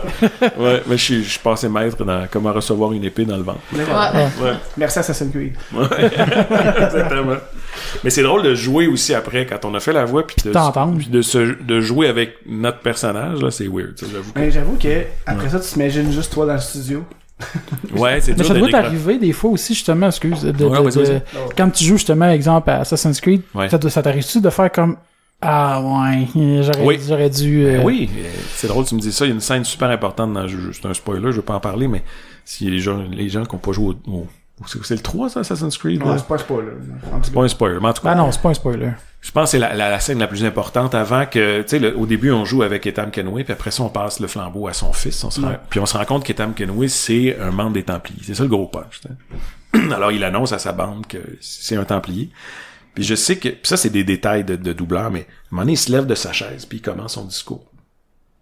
Mais je l'ai pas appuyé, ça, le fait qu'il se lève de sa chaise. Ok, fait que c'est neutre, comme s'il était debout tout le long. Oui, mais tu sais, il y a personne qui a joué qui a fait « Hey, il a pas fait la voix quand il s'est levé de sa chaise. » Mais c'est sûr que quand tu te lèves, tu forces un peu plus c'est ça, où tu vas t'adresser d'une autre façon. S'il y a un effort quand tu t'assois, c'est des micro-détails qui fait que tu dis « Ah, c'est cool, tu sais, ça se peut. » Mais ça, c'est on appelle ça de... c'est toi qui le remarques. Là. Exactement. Tu sais, il y a personne, je pense pas qu'il y a un gamer qui a fait hey, « C'est scandaleux, il s'est pas levé de sa chaise en parlant, mais bon. » Tu vas voir ces forums, personne n'en parle. Okay. C'est ça. Exactement. Mais justement, t'avais pas un sujet par rapport à ça? Ah ouais, ben en fond, c'est comme ça parce que moi, ça fait un bout qu'on veut recevoir un doubleur, on avait déjà parlé. Ouais. Puis justement, vu que vos visages sont pas associés à vos voix, je les connais pas nécessairement, fait que c'est difficile à en trouver un. Ouais. Puis j'ai trouvé parce que mes amis m'avaient tagué sur la version française de Rick and Morty. Oui. T'avais fait une intervention que j'ai trouvé vraiment géniale parce que les gens détruisent un projet sur Internet avant même qu'il soit diffusé. Je trouve ça scandaleux un peu, là, parce que ils ont même pas vu un épisode. Ils ont vu un segment de 30 secondes, puis sont déjà... C'est pas bon. Puis je suis comme... au pire, là, écoute l'original si t'aimes pas ça. Il est encore là. Exactement. Ça m'empêche pas d'exister. Mais je pense que ça revient un peu à ce qu'on parlait tantôt pour la manga. Ou c'est sûr que si t'es bilingue, je te force pas à l'écouter Rick et Morty tant mieux, tu peux l'écouter. Puis probablement qu'effectivement, en doublage, on perd un peu, ou sinon parfois beaucoup d'un gag. Puis Rick et Morty, c'est tellement pointu. Puis il y a tellement des fans finis que c'est sûr qu'ils vont défendre l'œuvre originale en disant tout le monde devrait le vivre comme moi je l'ai vécu. Oui, mais si tu connais pas la langue, donc tu pourras pas le vivre, tu sais. Puis est-ce que tu veux une version parisienne? Peut-être que ça serait intéressant de voir si ça va marcher en version québécoise. Si c'est bien fait, pourquoi pas? Ça donne du travail aux acteurs d'ici, ça amène un côté le fun. Mais c'est sûr que sur Facebook, tu gagneras jamais un point, tu sais. Non. Sur les messages d'encouragement que j'ai reçus, j'en ai reçu une 50aine qui me disaient que le doublage au Québec, c'est de la merde, tu sais, c'est sûr que tu peux toujours... sur Rick and Morty, en fait? Oui, je collabore à l'occasion, tu sais, j'ai pas un rôle important, puis mais je trouvais ça important juste d'amener une nuance, parce qu'effectivement, les gens démolissent tout de suite un projet, puis tu sais, Family Guy, ça a connu du succès, les Simpsons aussi, puis si ça avait été à l'ère de Facebook, peut-être que ça aurait été démoli, le premier épisode des Simpsons, puis pourtant, c'est devenu... c'est quasiment un truc anthologique. Je pense que quand les gens l'ont découvert à la télé, Family Guy, t'as peut-être raison, Internet était plus présent. À l'époque des Simpsons, moi, personnellement, je les ai connus en français, là. Ben, c'est ça. Puis... Je pensais même que c'était un produit québécois quand j'étais vraiment kid. C'est quand j'ai vu qu'ils vendaient des trucs en anglais dans les magasins. Ok, finalement, non, c'est pas ici. C'est ça. Ça avait l'air québécois, pourtant. Ben, c'est comme les pierres à feu. Les plus vieux se rappellent de ça. Puis c'était Paul Berval. Puis c'était des... Tu sais, c'était le début... Ben, c'était pas le début du doublage, mais en tout cas, il y avait beaucoup de liberté aussi. Mais ça, c'était spécial, les pierres à feu, parce qu'on voyait leur visage dans le générique. C'est vrai. Je me rappelle pas de ça. Oui. Dans le générique, dans une espèce de dans une capsule, on voyait le personnage et le doubleur. Oui, je me rappelle de ça. Oui. À la fin, t'avais à la fin ou au début, t'avais la... Je pense à la fin. Non, c'était au début. C'était au début, hein. C'était pas en même. C'était à la fin. C'était à la fin. T'avais les noms puis les pastilles de clés. Ouais. Il y avait le générique, avec la petite animation. Après ça, ils présentaient les doubleurs. C'est rare. Puis après ça, l'émission commençait. On voit plus ça de nos jours. On n'a jamais revu ça après. Non, vraiment pas. Non, parce qu'il y a toujours la notion de si je mets son nom, il va demander plus cher. Il y a peut-être ça aussi. Puis c'est pas utile non plus parce que si moi je veux que vous bluffez puis que vous embarquez, je veux pas que vous voyez ma face. Ouais. T'sais, parce que à un moment donné, ils disaient c'est le gars qui a fait on a vu sa face dans l'autre show, fait que... C'est pour ça que t'as un masque tout le long? Non, c'est pas c'est le gars qui arrive masqué pour pas qu'on... Oui, exactement. Ça arrive-tu des fois en doublage, j'ai des affaires qui pourraient être utilisables comme du bloopers? Oui. Ça arrive souvent. On n'a pas le droit. Non. Non, mais des fois on fait une piste piste alternative pour les mixeurs pour qu'ils s'amusent, t'sais. Mais on faut surtout pas que ça sorte. mais c'est drôle parce que... Pourquoi vous n'avez pas le droit? Ben, on n'a pas le droit de le rendre public parce que c'est du matériel qui... Non, mais mettons... Mais entre nous, tu sais, en studio, on va faire une coupe de... J'ai des beaux souvenirs, mais c'est pas des trucs qu'on peut faire de façon legit, là. On peut parce que ta voix t'appartient pas vraiment, en fait. Un peu, mais techniquement, non. En fait, c'est ça. Dès qu'on inscrit notre voix dans un projet, on signe des des documents qui nous disent, vous n'avez pas le droit de dévoiler telle affaire, puis il faut être respectueux de la marque, puis ci, puis ça. Puis c'est correct, tu sais, ça fait partie de la game. Mais effectivement, moi, j'ai donné ma voix, puis ça appartient au projet. Parce que justement, tu sais, au Comic-Con, on a eu les Simpsons dans 2 mois. Oui, j'avais discuté avec Hubert Gordon qui fait Homer, qui m'avait dit que il a déjà fait des apparitions à radio avec la voix d'Homer, mais sans nécessairement nommer les Simpsons ou nommer des affaires comme ça, parce qu'il avait pas le droit nécessairement d'utiliser cette voix-là, parce qu'il appartenait pas, vu que c'était au personnage. C'était quand même complexe un peu, là. Disons que, tu sais, mon segment de début d'émission, je pourrais me faire taper ses doigts, mais à la limite, c'est pas grave. Tu sais, je me dis, il faut pas virer fou non plus. Je suis pas Brian, je suis pas le copyright anglais, mais bon. Tu sais, je pense que ça vient bénéficier. Cette popularité-là aussi, ça aide les créateurs originaux. Sont contents que ça marche, sont contents que le diffuseur achète la série, tu comprends? C'est quand Télétoon achète Family Guy, ils versent des droits évidemment à Fox, tu sais. Donc c'est de l'argent de plus. Donc je pense pas que c'est quelque chose de négatif. En fait, c'est comme un peu de la pub, le fait. Exactement. Mais il faut pas dévoiler d'intrigue, il faut pas parler de tel. Donc voilà. Ça doit être difficile des fois, ça. Ouais. C'est pour ça qu'il y a on s'habitue, je pense. Ouais. On s'habitue. C'est dur surtout quand tu peux pas dire sur quel projet tu travailles. On n'a pas le droit de dévoiler le nom des projets qui sont très très secrets, même entre nous. T'sais. Tu peux quand même dire, je travaille sur un Marvel, that's it. Même à la limite, non, il y a des noms codés. Ben non, parce qu'ils vont savoir pas mal c'est quoi qui se fait en ce moment. On est très très prudent, très professionnel de ce côté-là. Puis. J'en ai rencontré, moi, des doubleurs. Ben, moi, c'est vraiment l'univers manga, là. Tu sais, j'avais rencontré ceux qui ont doublé dans Sakura Chasseuse de cartes. Oui. Dans le temps, j'ai rencontré ceux Pokémon, qui je pense aussi. Pokémon. Oui. J'ai rencontré aussi, toutes les Simpsons, on les a rencontrés. J'ai rencontré aussi celui qui, c'est un traducteur anglais qui avait fait Full Metal Alchemist. Vic Mignola, en fait. Ouais, puis il nous expliquait toute la manière dont ça se faisait avec les mangas, parce que c'est un petit peu différent, je sais pas, là. Ouais. C'est vraiment intéressant pour vrai, le travail en arrière. Ah oui, c'est sûr. Puis le monde n'en rend pas compte. Non, les gens se rendent pas compte de tout. On parlait des ceux qui détectent la bouche, le détecteur. Bon, t'as suivi ton cours. Après ça, l'adaptateur, lui, il faut qu'il se tape tout le texte puis qu'il le rende crédible. Mais en plus, en studio, t'as le preneur de son. Après ça, t'as le mixeur. T'as le recaleur qui va aller replacer les phrases qui sont pas vraiment signes, comme je disais. Il faut que ça... Après ça, le mix, la distribution, il y a plein d'intervenants là-dedans. C'est vraiment un gros travail. Hein. En tout cas, félicitations, parce que c'est quelque chose. Hein. C'est beaucoup de gens passionnés qui travaillent là-dedans. Mais sinon, un personnage que t'as écouté puis tu disais j'aurais vraiment aimé ça, faire cette voix-là, ou ce personnage-là, je l'aurais senti, ou... Ouais. Écoute, souvent sur des doublages sur lequel j'ai trippé quand j'étais jeune, tu sais. Techniquement, c'est impossible de le faire. On parlait de Back to the Future, ou ces choses-là, ou Ghostbusters, tu sais, je me dis tout le temps, ça devait être tellement Puis il y avait surtout plus de temps dans le temps. OK. Tu sais, ils avaient pas les mêmes contraintes qu'aujourd'hui. Aujourd'hui, tout va plus vite. Tu sais, avant, les bandes rythmo, c'était pas sur ordinateur, là. C'était vraiment des pellicules 35 mm, là. Puis c'était un rouleau qu'on mettait sur des machines, puis c'était projeté sur l'écran. Okay. Puis là, quand on disait OK, on passe à l'autre rouleau, à la bobine 2, il fallait qu'il rembobine la fameuse bobine. Puis là, c'était notre pause.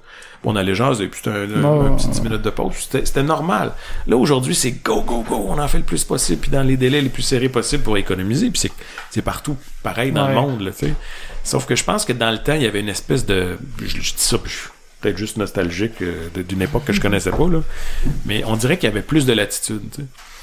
J'avais entendu, je sais pas si c'est une rumeur, mais je sais pas si vous connaissez ça, Duke of Hazzard, Sheriff et moi peur dans le temps. Ouais. Mais il paraît que les scènes, je vais pas dire n'importe quoi, mais je pense que c'est une de ces séries-là, en tout cas, où quand il y a une poursuite d'auto, tous les dialogues qu'on entend, en France, eux autres, ils ont dit, nous, on improvise de quoi? Fait que c'est pas des... En anglais, ils parlent pas. Mais en France, ils ont dit, nous autres, on improvise. Genre des mais des phrases entières, puis je les trouvais super bons, puis ça marche au bout, là, c'est pas grave. On les voit pas parler, on les entend juste dans l'auto. Mais ça, c'est des choses qu'on peut pas se permettre aujourd'hui, c'est impensable, tu sais. Ouais. Mais ça, t'as déjà rencontré un de tes homologues de ton anglais, d'un projet? J'ai failli, moi, je sais pas si vous connaissez Seth Rogen, vous avez écouté quelques films. Oui. Non. Moi, j'ai toujours aimé... j'ai des beaux souvenirs par rapport à ces doublages-là. À un moment donné, on est allé au festival Juste pour rire, Just for Laugh en anglais, puis il était là avec Jude Apatow, puis toute sa gang de comédiens. Puis, on m'avait dit, on va te le présenter, puis tu sais, à la fin du show, puis Ça va être drôle. C'est cool, tu sais. Mais en même temps, il s'en foutu, lui, de rencontrer sa voix canadienne-française. On s'entend-tu que ça fait des fois, ça, il fait pas un pli. Mais... Ouais, par politesse, j'imagine, mais tu sais, ça doit être... Ah ouais, cool, tu sais. Ouais. Et je me rappelle que finalement, il avait pas pu, puis, tu sais, par la force des choses, ben, la soirée était finie, puis je suis sorti. Puis je me rappelle d'être entré backstage au Métropolis, en revirant mon carton d'invité. Je faisais semblant de parler au téléphone, puis je suis allé en arrière backstage. Puis j'avais rencontré toute son équipe, sauf lui qui était déjà parti. Puis j'ai rencontré nez à nez le directeur Judd Apatow. OK. Puis il me dit qu'est-ce que tu fais? C'est quoi ton nom? Tu sais, puis là, mon anglais est correct, là, mais là, je dis I'm the French Canadian voice of Seth Rogen, tu sais, puis je pensais qu'il était là. Puis il dit non, he's at the party. Puis il dit fais-moi donc un petit peu du Seth Rogen en français. Hey, tabarouette. Ça c'est comme dire à un humoriste fais-moi rire, là, tu sais. Alors j'ai en fait un peu. Il dit hey, sounds good. Puis il dit you wanna come with us? Puis là il rentre dans la limousine, tu sais.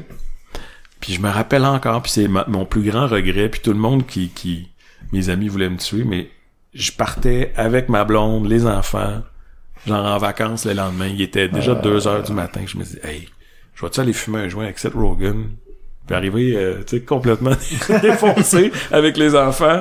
Fait que j'ai dit non, j'en reviens pas, tu sais, j'aurais juste eu, ça aurait été 15 minutes, je l'aurais fait juste pour, ça fait un peu groupie, là, mais j'avoue que ça aurait été cool. Ben, c'est sûr, là, ben oui. Ah ouais. Fait que, mais c'est surtout tous les souvenirs associés à ces productions-là. Pourquoi je posais la question, c'est parce que, au fond, tu faisais Busy dans... Oui! Mais c'est ça, mais moi, j'ai rencontré, j'ai déjà rencontré dans le fond, le voice acteur original. Oui, le Canadien, qui est formidable, d'ailleurs, je me rappelle pas de son nom, mais... Ouais. C'est quoi Busy? C'est dans... Ben, c'est genre un genre de gros démon rouge, on pourrait dire, dans Jimmy l'Intrépide, qui est Jimmy Two Shoes en anglais. Tu m'as dit ça tantôt. Busy, c'est son ami, il parle toujours un peu comme ça. Ouais. On a rencontré, au fond... Un diable. Ouais.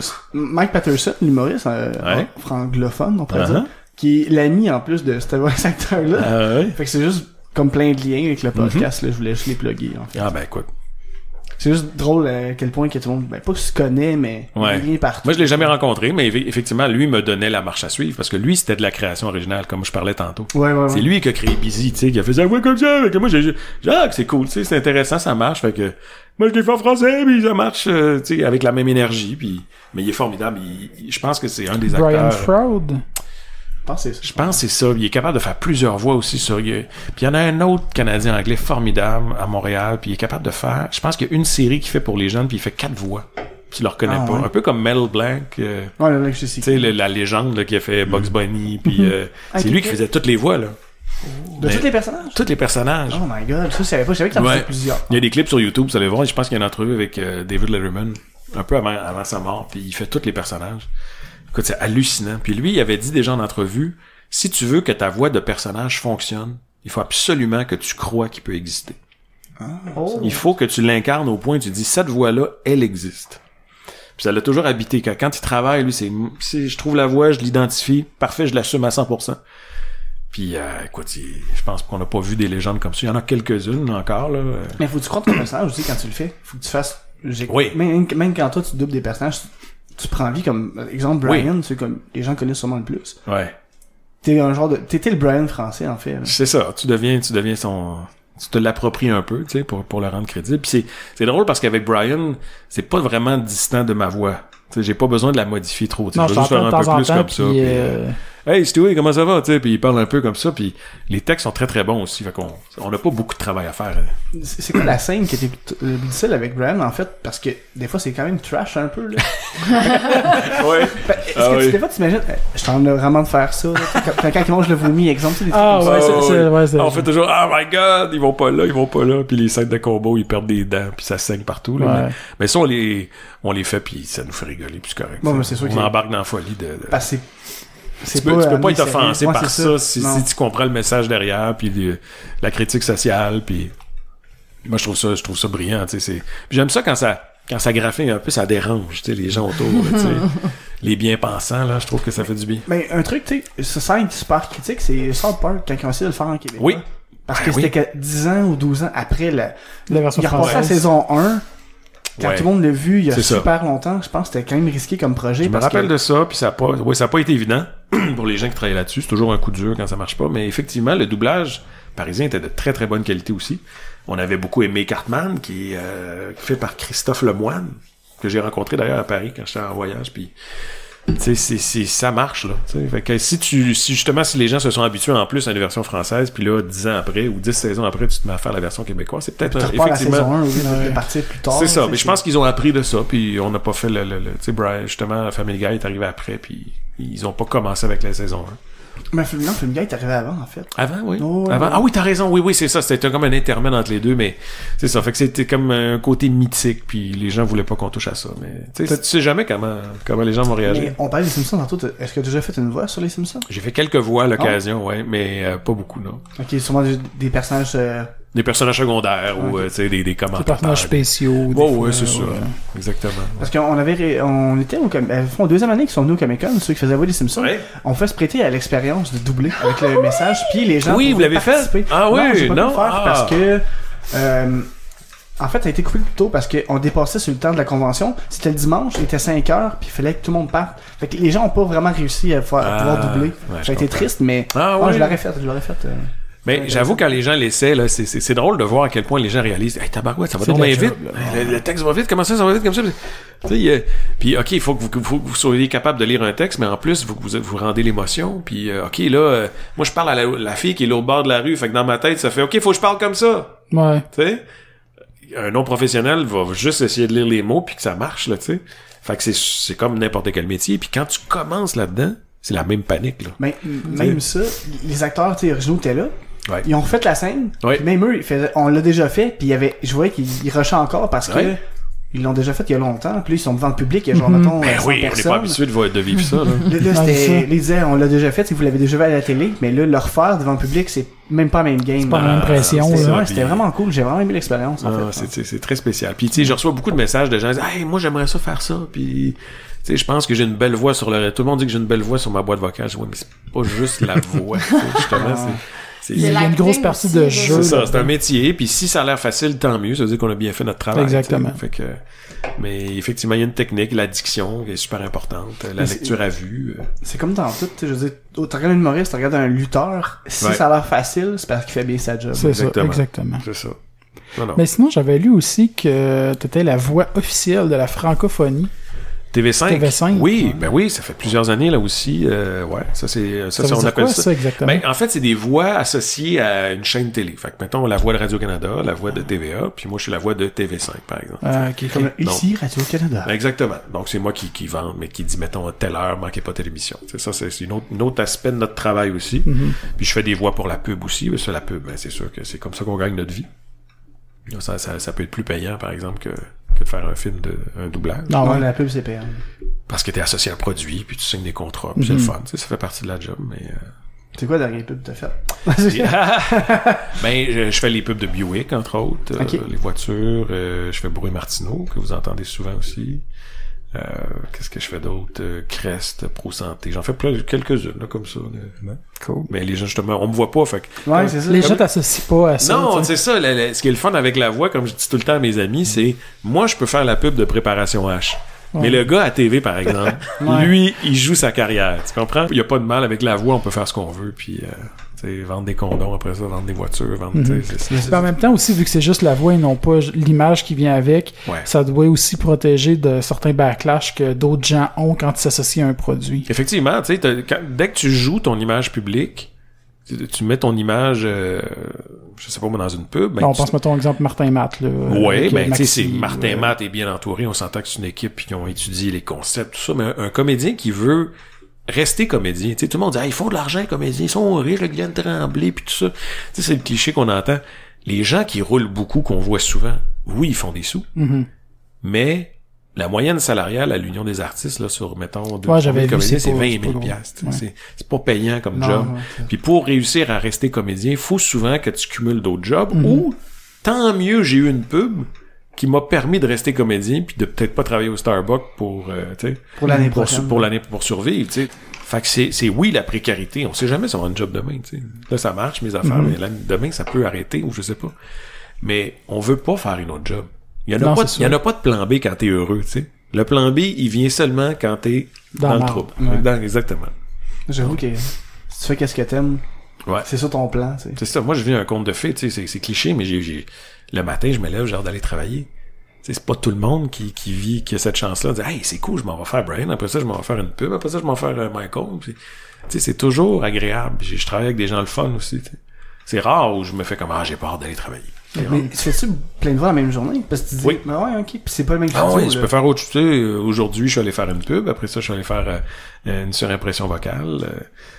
Demain, je peux faire TV5, après ça, je vais aller faire une autre publicité, tu sais, ça dépend toujours, puis je vais me déplacer de studio en studio, puis je rencontre toujours des gangs c'est cool. différents, tu sais, fait que je peux pas m'engueuler avec un collègue de travail, non, c'est bien agréable, je peux pas. T'as grandi avec quel genre de cartoon, en fait? Écoute, mes cartoons, moi, ça a été, on parlait de japonais tantôt, tu sais, c'était la vague des cités d'or, tout ça, là, ça a été la grosse, exactement, là, ça a été la grosse mode à l'époque, ça m'a marqué. Puis les bandes dessinées, c'était fort aussi chez moi, là, tu sais, mais pas des dessins animés, mais vraiment le monde de la bande dessinée m'a beaucoup marqué justement pour la tu sais, je trouve que justement le fait de parler à mon père puis de faire des voix, ça a allumé quelque chose, fait qu'il y a j'ai une affection particulière pour ça. Parce que moi je me prêtais ça un exercice avant, c'est de fermer le son, mettre sur mute, puis faire les voix. Oui. Tu l'as sûrement déjà fait, c'est sûr. Là. Oui, je l'ai fait quand j'étais plus jeune. Ouais, puis j'ai eu un passage à la radio aussi, j'ai voulu faire de la radio aussi. Fait que j'ai travaillé quelques années à la radio à Montréal, puis ça a été le fun parce que ça m'a permis justement de faire un travail où je pouvais commencer à aller faire des voix, puis je pouvais faire assez de sous pour dire hey, je vais aller faire mon métier. Ouais. Ça, j'ai été privilégié de faire ça. Mais j'ai pas fait les grandes écoles de théâtre. Ça m'a. J'avais pas l'appel du comédien qui voulait être sur scène, qui voulait.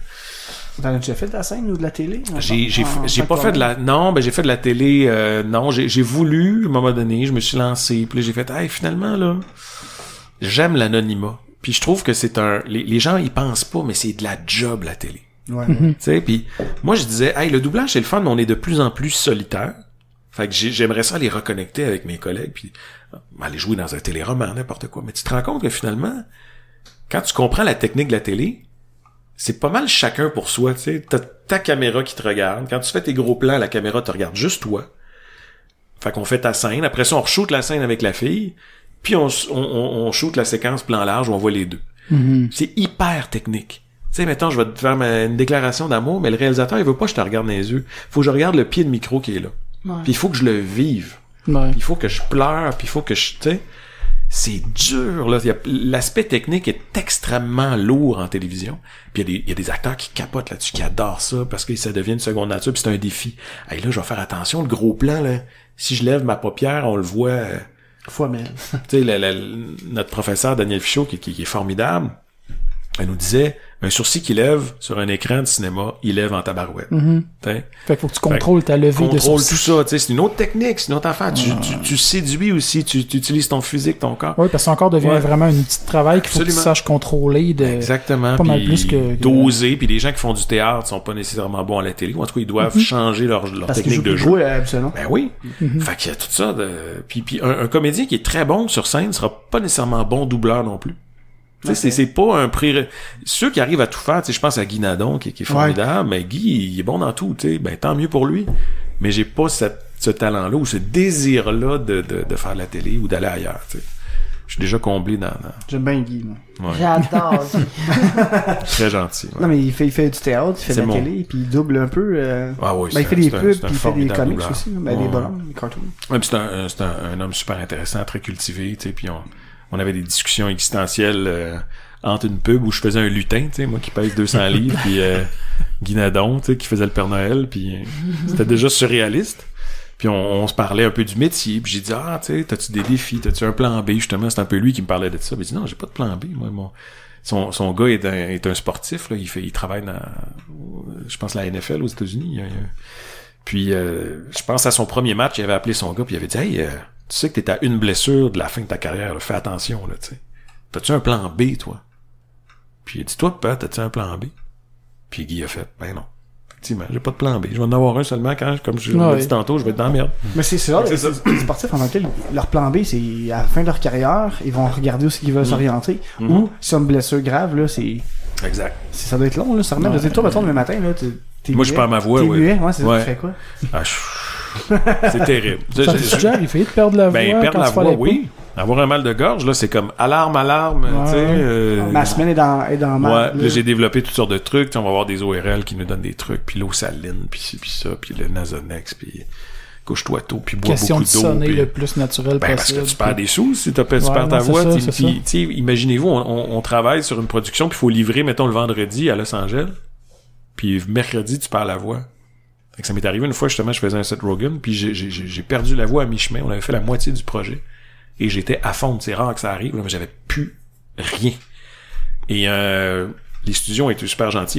Ils m'ont attendu. Ils m'ont dit, t'es-tu capable, tu sais, si on te donne 2 jours? Puis j'ai dit, là, après les 2 jours, ils m'ont rappelé, puis j'ai dit, non, je peux pas prendre le risque de vous mettre dans la merde. Donc, remplacez-moi. Fait qu'ils ont été obligés de me remplacer en une journée. Un comédien qui est venu faire tout le boulot. Au complet du film. Au complet. C'est parce que pour livrer au deadline. La moitié que t'as faite, c'est fini. Ben non, c'est ça. Il s'en servait un peu pour comme référence parce qu'il avait pas eu le temps de travailler autant que moi, mais non, effectivement, c'est ça, c'est des impondérables. On veut pas que ça arrive, mais c'est ça. Ils peuvent pas changer la voix en plein milieu du film. Non, mais non, c'est ça. Pourquoi lui il a changé? J'ai déjà vu ça. C'est un DVD, je pense que c'était Rocky 2. Pour une scène, c'était d'autres voix, d'autres doubleurs. Ah ouais. Pendant à peu près une scène. Puis, dans Rocky 2, ça? Ouais, puis après ça, dans une autre scène, peut-être une demi-heure après, pendant comme 30 secondes, c'est encore les voix. Il y a la notion aussi des bonus bizarre, ajoutés, là, tu sais, des scènes coupées, là. Ah oui. Ça, des fois, mais ça, j'ai déjà vu ça, une scène coupée, je pense, c'est dans 40 ans encore plus haut de Seth Rogen. Il y a une partie, je pense, pendant 30 secondes, c'est la version de la France. Poup, ça revient au Québec. C'est incompréhensible. Je pense que c'est dans les rajouts, là, tu sais, dans les scènes, mais ça m'a marqué. Mais justement, dans saison 7 des Simpsons, en DVD, l'épisode 6, je me rappelle bien, est juste en français de France. Oui, juste cet épisode-là, j'ai fait... Hey, c'est curieux, ça, c'est une erreur, probablement. C'est drôle. C'est quand même drôle. Donc, une fois, j'ai écouté, j'ai comme... Hey, mais les Simpsons en français... De France? Moi, j'ai de la misère. Ah, moi, c'est parce qu'on s'habitue. C'est pas parce qu'ils font nécessairement une mauvaise job, c'est parce qu'on s'habitue à une voix. C'est exactement. Mais j'ai déjà parlé avec une amie française qu'elle a fait comme pourtant ils font un beau travail, mais c'est nous autres on est habitués à la version québécoise. Moi j'ai été élevée avec tous les films de Walt Disney version québécoise. Ouais. Puis là, j'arrive, que t'achètes un DVD, c'est la putain de tune française. Puis là, je suis c'est pas le même, c'est pas mon film. Non, on se sent trahi parce qu'on dit, hey, c'est un produit, j'ai déjà payé pour aller voir ça. Moi, je veux juste revoir ce que j'ai vécu. Puis ils se trouvent plus. Non. Ils sont rares. On appelait ça à l'époque je me rappelle. Tu trouves les VHS en les pistes perdues ou un truc comme ça. On disait que c'était des DVD perdus ou. Là, ça arrive. Là, c'est compliqué. Tu sais, t'as du Netflix, t'as du iTunes, t'as toutes sortes de plateformes qui s'en viennent aussi. Là, ça aussi, ça met en péril un peu notre travail.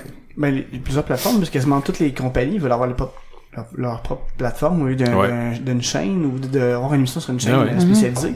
Ouais. Tu sais, Disney s'en vient, Netflix, Amazon. Warner Brothers vont avoir la leur. Tu sais, je veux dire. Ouais. Bientôt, tu vas comme avoir le câble comme avant, ça va te coûter autant cher, mais tu vas avoir 8 plateformes différentes. Là. Moi, je pense qu'il va y avoir une révolution à un moment donné, quelque chose qui va se passer, tu sais. Il va sûrement avoir des packages, genre, pourtant, t'as Netflix. Des alliances aussi, des alliances de contenu, puis t'as pas le choix. Parce qu'effectivement, tu sais, mettons que tu tripes Disney va rapatrier des trucs, après ça, là, tu veux écouter des trucs sur Netflix, ça s'est rendu 20$, tu sais. Après ça, un autre. Et le fameux, tu sais, le plan data. Tout le monde a besoin d'avoir de l'Internet illimité, à force de streamer. En fait, mais là, ça est en train de descendre un peu, au moins les prix, là. Il reste que, c'est ça. C'est quelque chose pareil, hein. Parce que, en plus, quand tu prends de l'Internet illimité, t'appelles la fille, et t'es comme, ouais, c'est limité, mais c'est pas vraiment illimité, tu sais, si t'exagères trop, on peut te chercher un surplus, t'es comme, c'est illimité, ta pub, ouais. Si vous prenez limité, ça vous prend le téléphone avec. Mais je m'en fous du téléphone! Oui, mais c'est encore moins cher qu'un plein d'essence.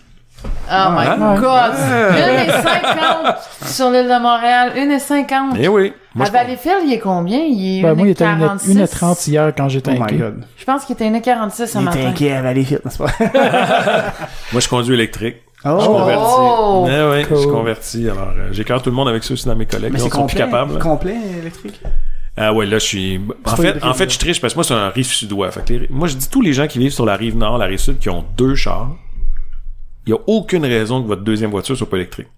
Même si elle a juste 160 km d'autonomie comme la mienne, pourquoi c'est ta deuxième voiture, tu veux juste aller au travail avec, tu reviens, c'est sûr que tu feras pas 160 km, tu sais, puis les gens disent je vais être en panne, ça c'est pas vrai, ça c'est un mythe là, tu sais, à un moment donné tu tripes tellement Puis les gens disaient, ouais, mais là, c'est comme de la religion des voitures électriques. Là, vous nous tapez ses nerfs avec ça. C'est pas c'est comme quand t'essayes quelque chose, tu dis, hey, je veux que tu l'essayes. Ouais. J'ai un jeu écœurant, je veux que tu joues avec. Là, écoute, c'est juste qu'on est comme des enfants. Fait, hey, je paye pas d'essence. Je vais pas faire mon changement d'huile aux 8000 km. Moi, j'y vais une fois par année faire un check-up. Ça me coûte pratiquement rien. Tu sais, puis les freins sont pas usés parce que le moteur reprend de l'énergie. Fait qu'à un moment donné, tu veux juste donner ça aux gens que t'apprécies. Dire, hey, allumez, gang, c'est cool, tu sais. Puis oui, ça va descendre, oui, éventuellement, mais si vous avez 2 voitures, ben commencez à y penser, tu sais, c'est déjà le temps. Mais c'est drôle parce que Brian conduit une voiture électrique. Effectivement.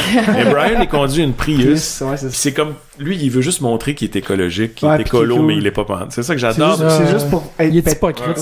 C'est fort. Ce personnage-là, c'est incroyable. Moi, c'est mon personnage préféré des Griffin. Lui pis Stevie, les deux. Quand il avait annoncé qu'il allait le remplacer, tu sais, ça dure 3-4 épisodes. On a vécu ça, j'étais fucking triste. Quand il meurt, là? Ben oui. Oh! On était pas sûrs. Ouais. Pis pourquoi il meurt tellement? C'est tellement violent. Mais il fallait que ça soit dramatique. Non, ouais, pis là, je sais que j'avais doublé, je pense. C'est moi qui avais doublé le chien italien. Ah, pour vrai? Qui avait remplacé.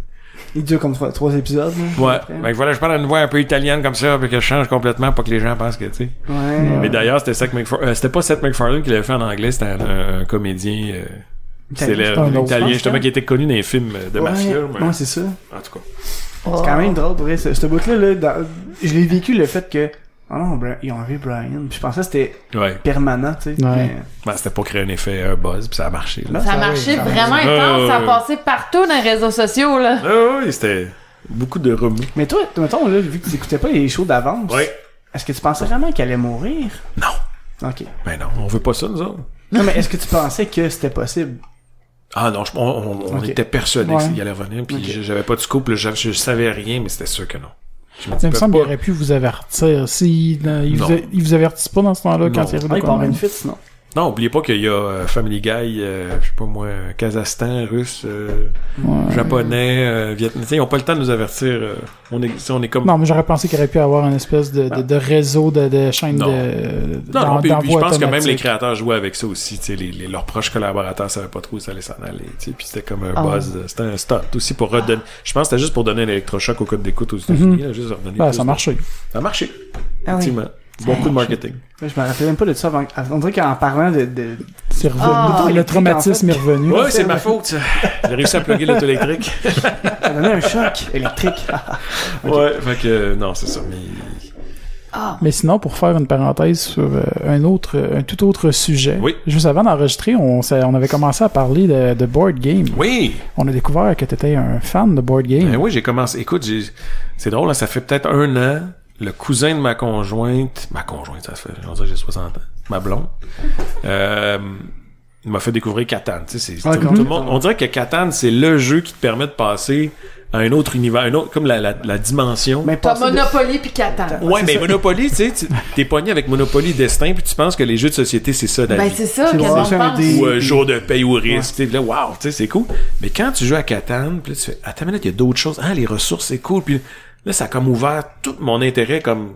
J'ai joué à Small World aussi. Ouais, c'est bon, ça. Mais ça, c'est dur, tu sais, pour un novice qui joue à Monopoly, mettons, puis qui va dans Small World, des classes... Mais juste le fait d'avoir donné un pep pour en partir un nouveau, faut savoir quand le faire. Ouais, ça, c'est... La première fois que j'ai joué, moi, tu sais, au début, tu veux un pep, tu veux le durer plus longtemps de la game. Là, mon ami, comme, non.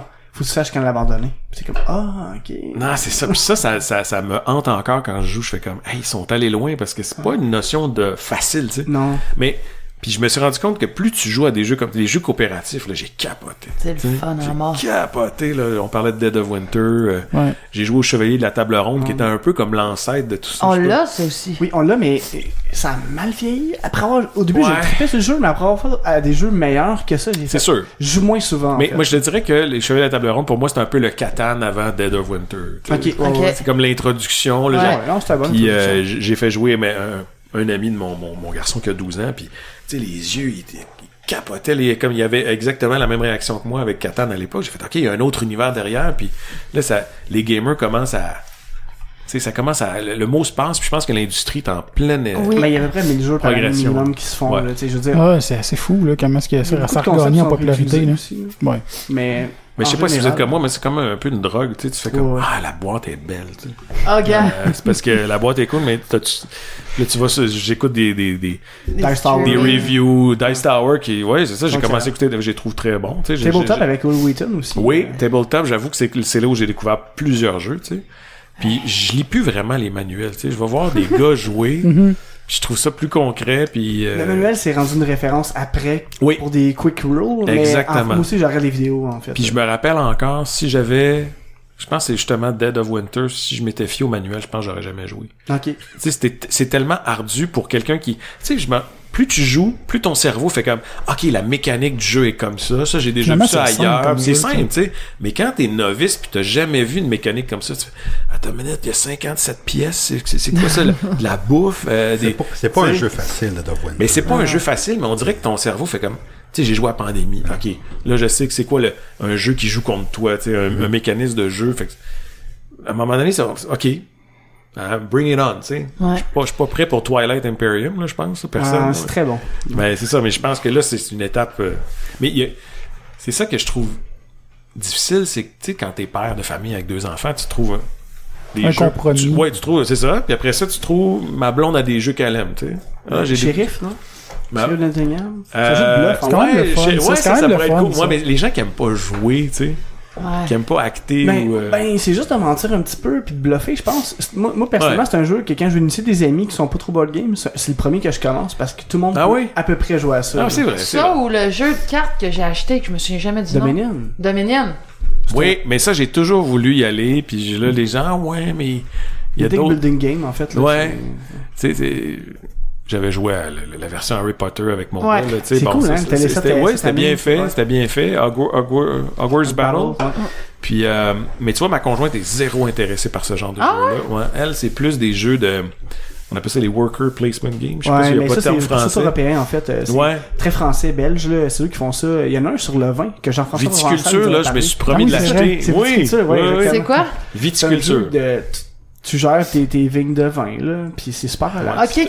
T'as l'extension qui s'appelle Toscanie, puis c'est ça, tu gères des travailleurs, puis il faut que tu gères ton vin, puis tu sais, ça a l'air banal, mais tu sais, c'est cool, puis là, maintenant, ça devient comme une drogue, tu sais, Century Road of Spice aussi, ma blonde capote, là, ça je connais pas.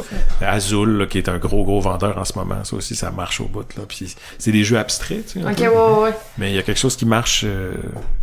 Il y a un autre jeu qui est hyper efficace, là, si vous voulez jouer, tu sais, une petite game, on appelle ça des light... je sais pas, il faudrait qu'on trouve des termes français, tu sais, des jeux plus légers avant de passer. Un genre de casual game. Ouais, ils appellent ça des light games, là, tu sais, mais ça s'appelle For Sale, c'est un classique. Je sais pas si vous connaissez ça.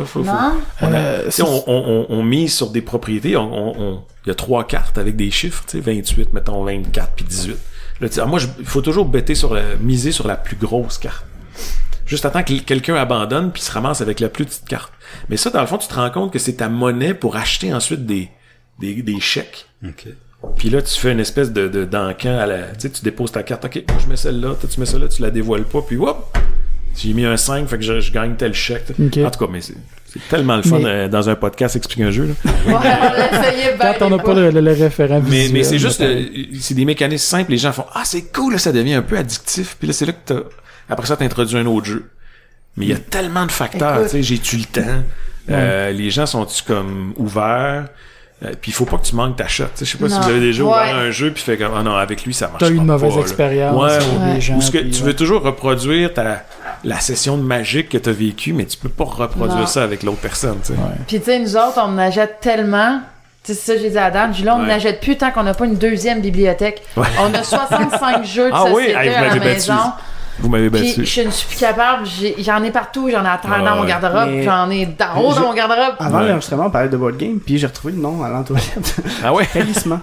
Talisman, le jeu qui prend la table au complet. Mais oui, c'est ça dont tu parlais. C'est une bonne alternative pour des gens qui... Ben, c'est aventure. Oui. T'as des monstres, tout ça, mais il faut que tu roules des deux pour avancer. Donc, je pense que c'est une bonne initiative pour les gens qui sont pas nécessairement des adeptes de board game.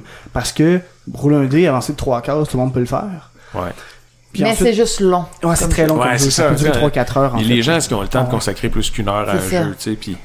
Déjà, on avait acheté l'Âge de Pierre, je sais pas si vous connaissez. Ouais, moi, je sais que, ouais. Puis Stone Age c'est très populaire, là. C'est un peu un genre de Catan boosté où tu vas... Tu sais, t'as un village de préhistorique, là, puis il faut que tu nourrisses ta tribu, il faut qu'ils aillent chercher des ressources, tu brasses des dés, puis... Mais, tu sais, ça dure 1 heure et demie, on a du fun, mais après ça, on fait comme... Hey, j'ai-tu vraiment envie de rouvrir la boîte? Puis consacrer encore 1 heure, 2 heures? On est tellement pressé par le temps. En tout cas, moi, on a fait un week-end de gamer là, avec mon gars puis les cousins de ma blonde, puis c'était vraiment juste du jeu là, de 11h à 11h le soir. On a gamé, c'était magique. Qu'est-ce qui est fun, c'est qu'on est rendu à 1 heure, que t'as des jeux qui durent 30 minutes, 20 minutes, une demi-heure, 1 heure, 2 heures, 6 heures. Tu peux te dire... En fin de semaine, j'ai du temps, on va jouer un gros jeu. Fin de semaine, on n'a pas le temps, on va faire 3-4 petites games de tel jeu, puis pour vrai, c'est ça, il y a des on n'avait pas ça avant. On n'avait pas ça. Ben, je pense qu'on était moins, en tout cas, je sais pas si c'est parce qu'il y a plus de richesse dans l'offre. Là, tu te dis, je peux trouver un jeu pour à peu près tout le monde. Ouais. Puis, tu sais, moi, c'est sûr que le dimanche, il pleut, notre gang, c'est sûr qu'on va jouer un jeu. Ben, c'est sûr. Tu sais, puis au lieu d'aller jouer aux jeux vidéo, d'aller... au cinéma, mettons, des fois, c'est plus enrichissant même de retrouver ça. En fin de semaine dernière, justement, j'avais un ami, sa Pentatone Crémaillère, c'était une journée de jeux de société. Ouais, ben c'est ça. Ah, ouais, on est rendu là. Les gamers, on prend de plus en plus de place. Ben, c'est vrai.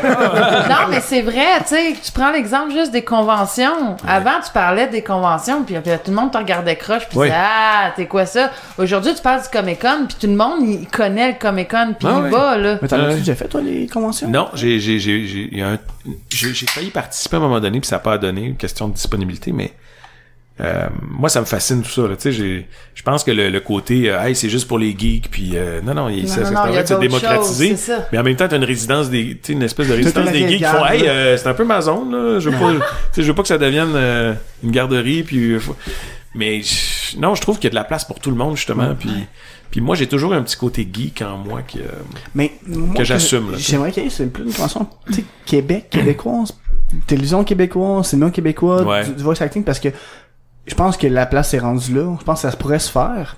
Tu veux dire un festival pour la voix, mettons? Ben, un festival de création québécoise. Je veux dire, juste rencontrer les acteurs québécois, les Comic-Con québécois, genre. Même les doublages, tout regrouper ça, puis je pense que ça pourrait être faisable, en fait. Peut-être. Écoute, c'est déjà dur de réunir du monde avec les horaires qu'ils ont, tu sais, mais... Déjà, nous, ça a été difficile parce que toi, t'es disponible la semaine, puis nous, la fin de semaine, fait que... Ouais, écoute, ça faisait, comme tu disais tantôt, ça faisait longtemps qu'on voulait recevoir quelqu'un qui faisait du doublage. Oui. Alors, je vous mets au défi d'en faire à un moment donné. C'est drôle parce qu'il n'y a pas de logiciel qui nous permet d'en faire c'est ça, j'allais dire, y a-tu quelque chose qui existe, justement, pour simuler... il y a des applications, là, sur iPhone, vous pouvez chercher doublage ou dubbing, là, c'est en anglais, puis il y a effectivement des applications qui te permettent de mettre ta voix sur des extraits.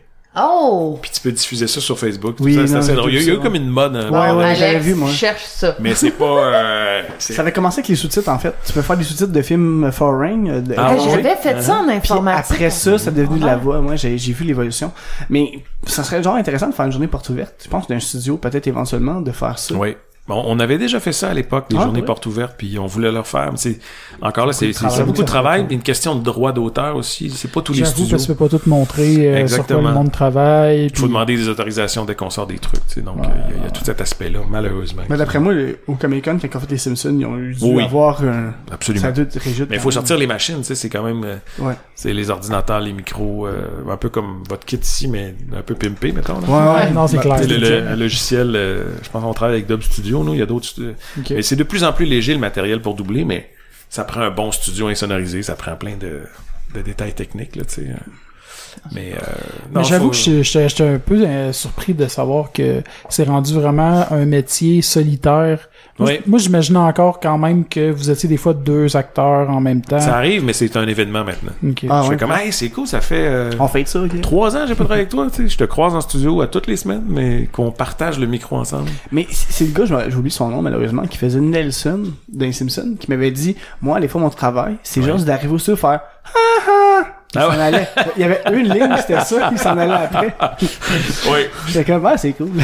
Ouais, ça arrive à l'occasion, mais effectivement, des fois, tu commences un projet, puis tu sais pas si ton personnage va toffer, tu sais. Tu commences une série, puis merde, il meurt. Après le premier épisode, tu vois, ok, bon, fait que je reviendrai pas. Mais, exemple, Brian, là, tu le sais, parce que ça avait déjà parti avant, mais exemple, t'aurais commencé à la première saison, tu sais pas, son personnage peut disparaître après... effectivement, tu sais pas, on embarque, tu sais, on s'attache pas vraiment avant de vraiment avoir une saison complète, puis de dire, c'est le fun, tu sais. Mais non, écoute, ton personnage peut mourir, l'acteur peut décider de changer.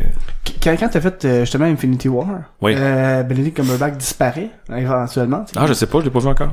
Merci. C'est pas vrai. Il sentait mal. J'ai pas le droit d'en parler. J'ai pas le droit d'en parler. Ben c'est sorti là. Ouais, je sais.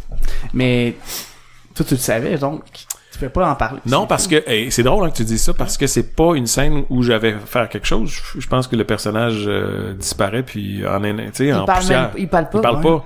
Fait que moi si ça parle pas, je vois pas la scène.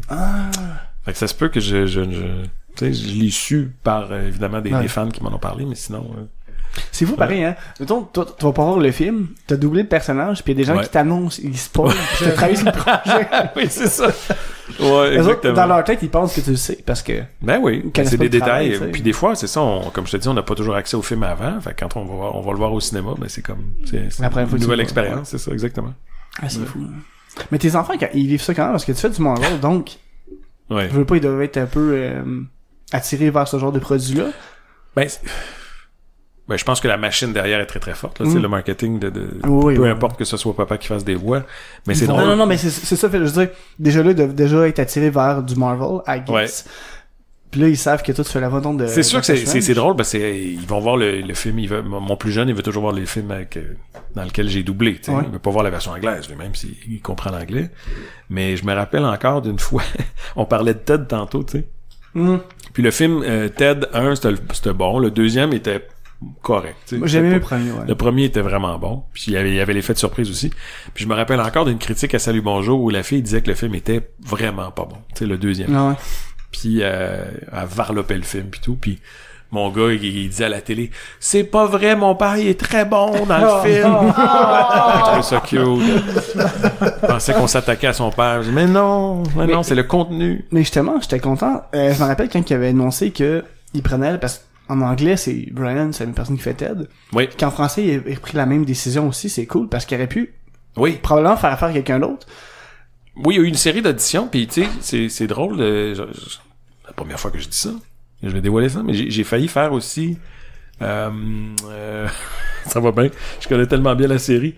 Le père, là, voyons, Peter Griffin. Bon, j'avais auditionné pour les deux.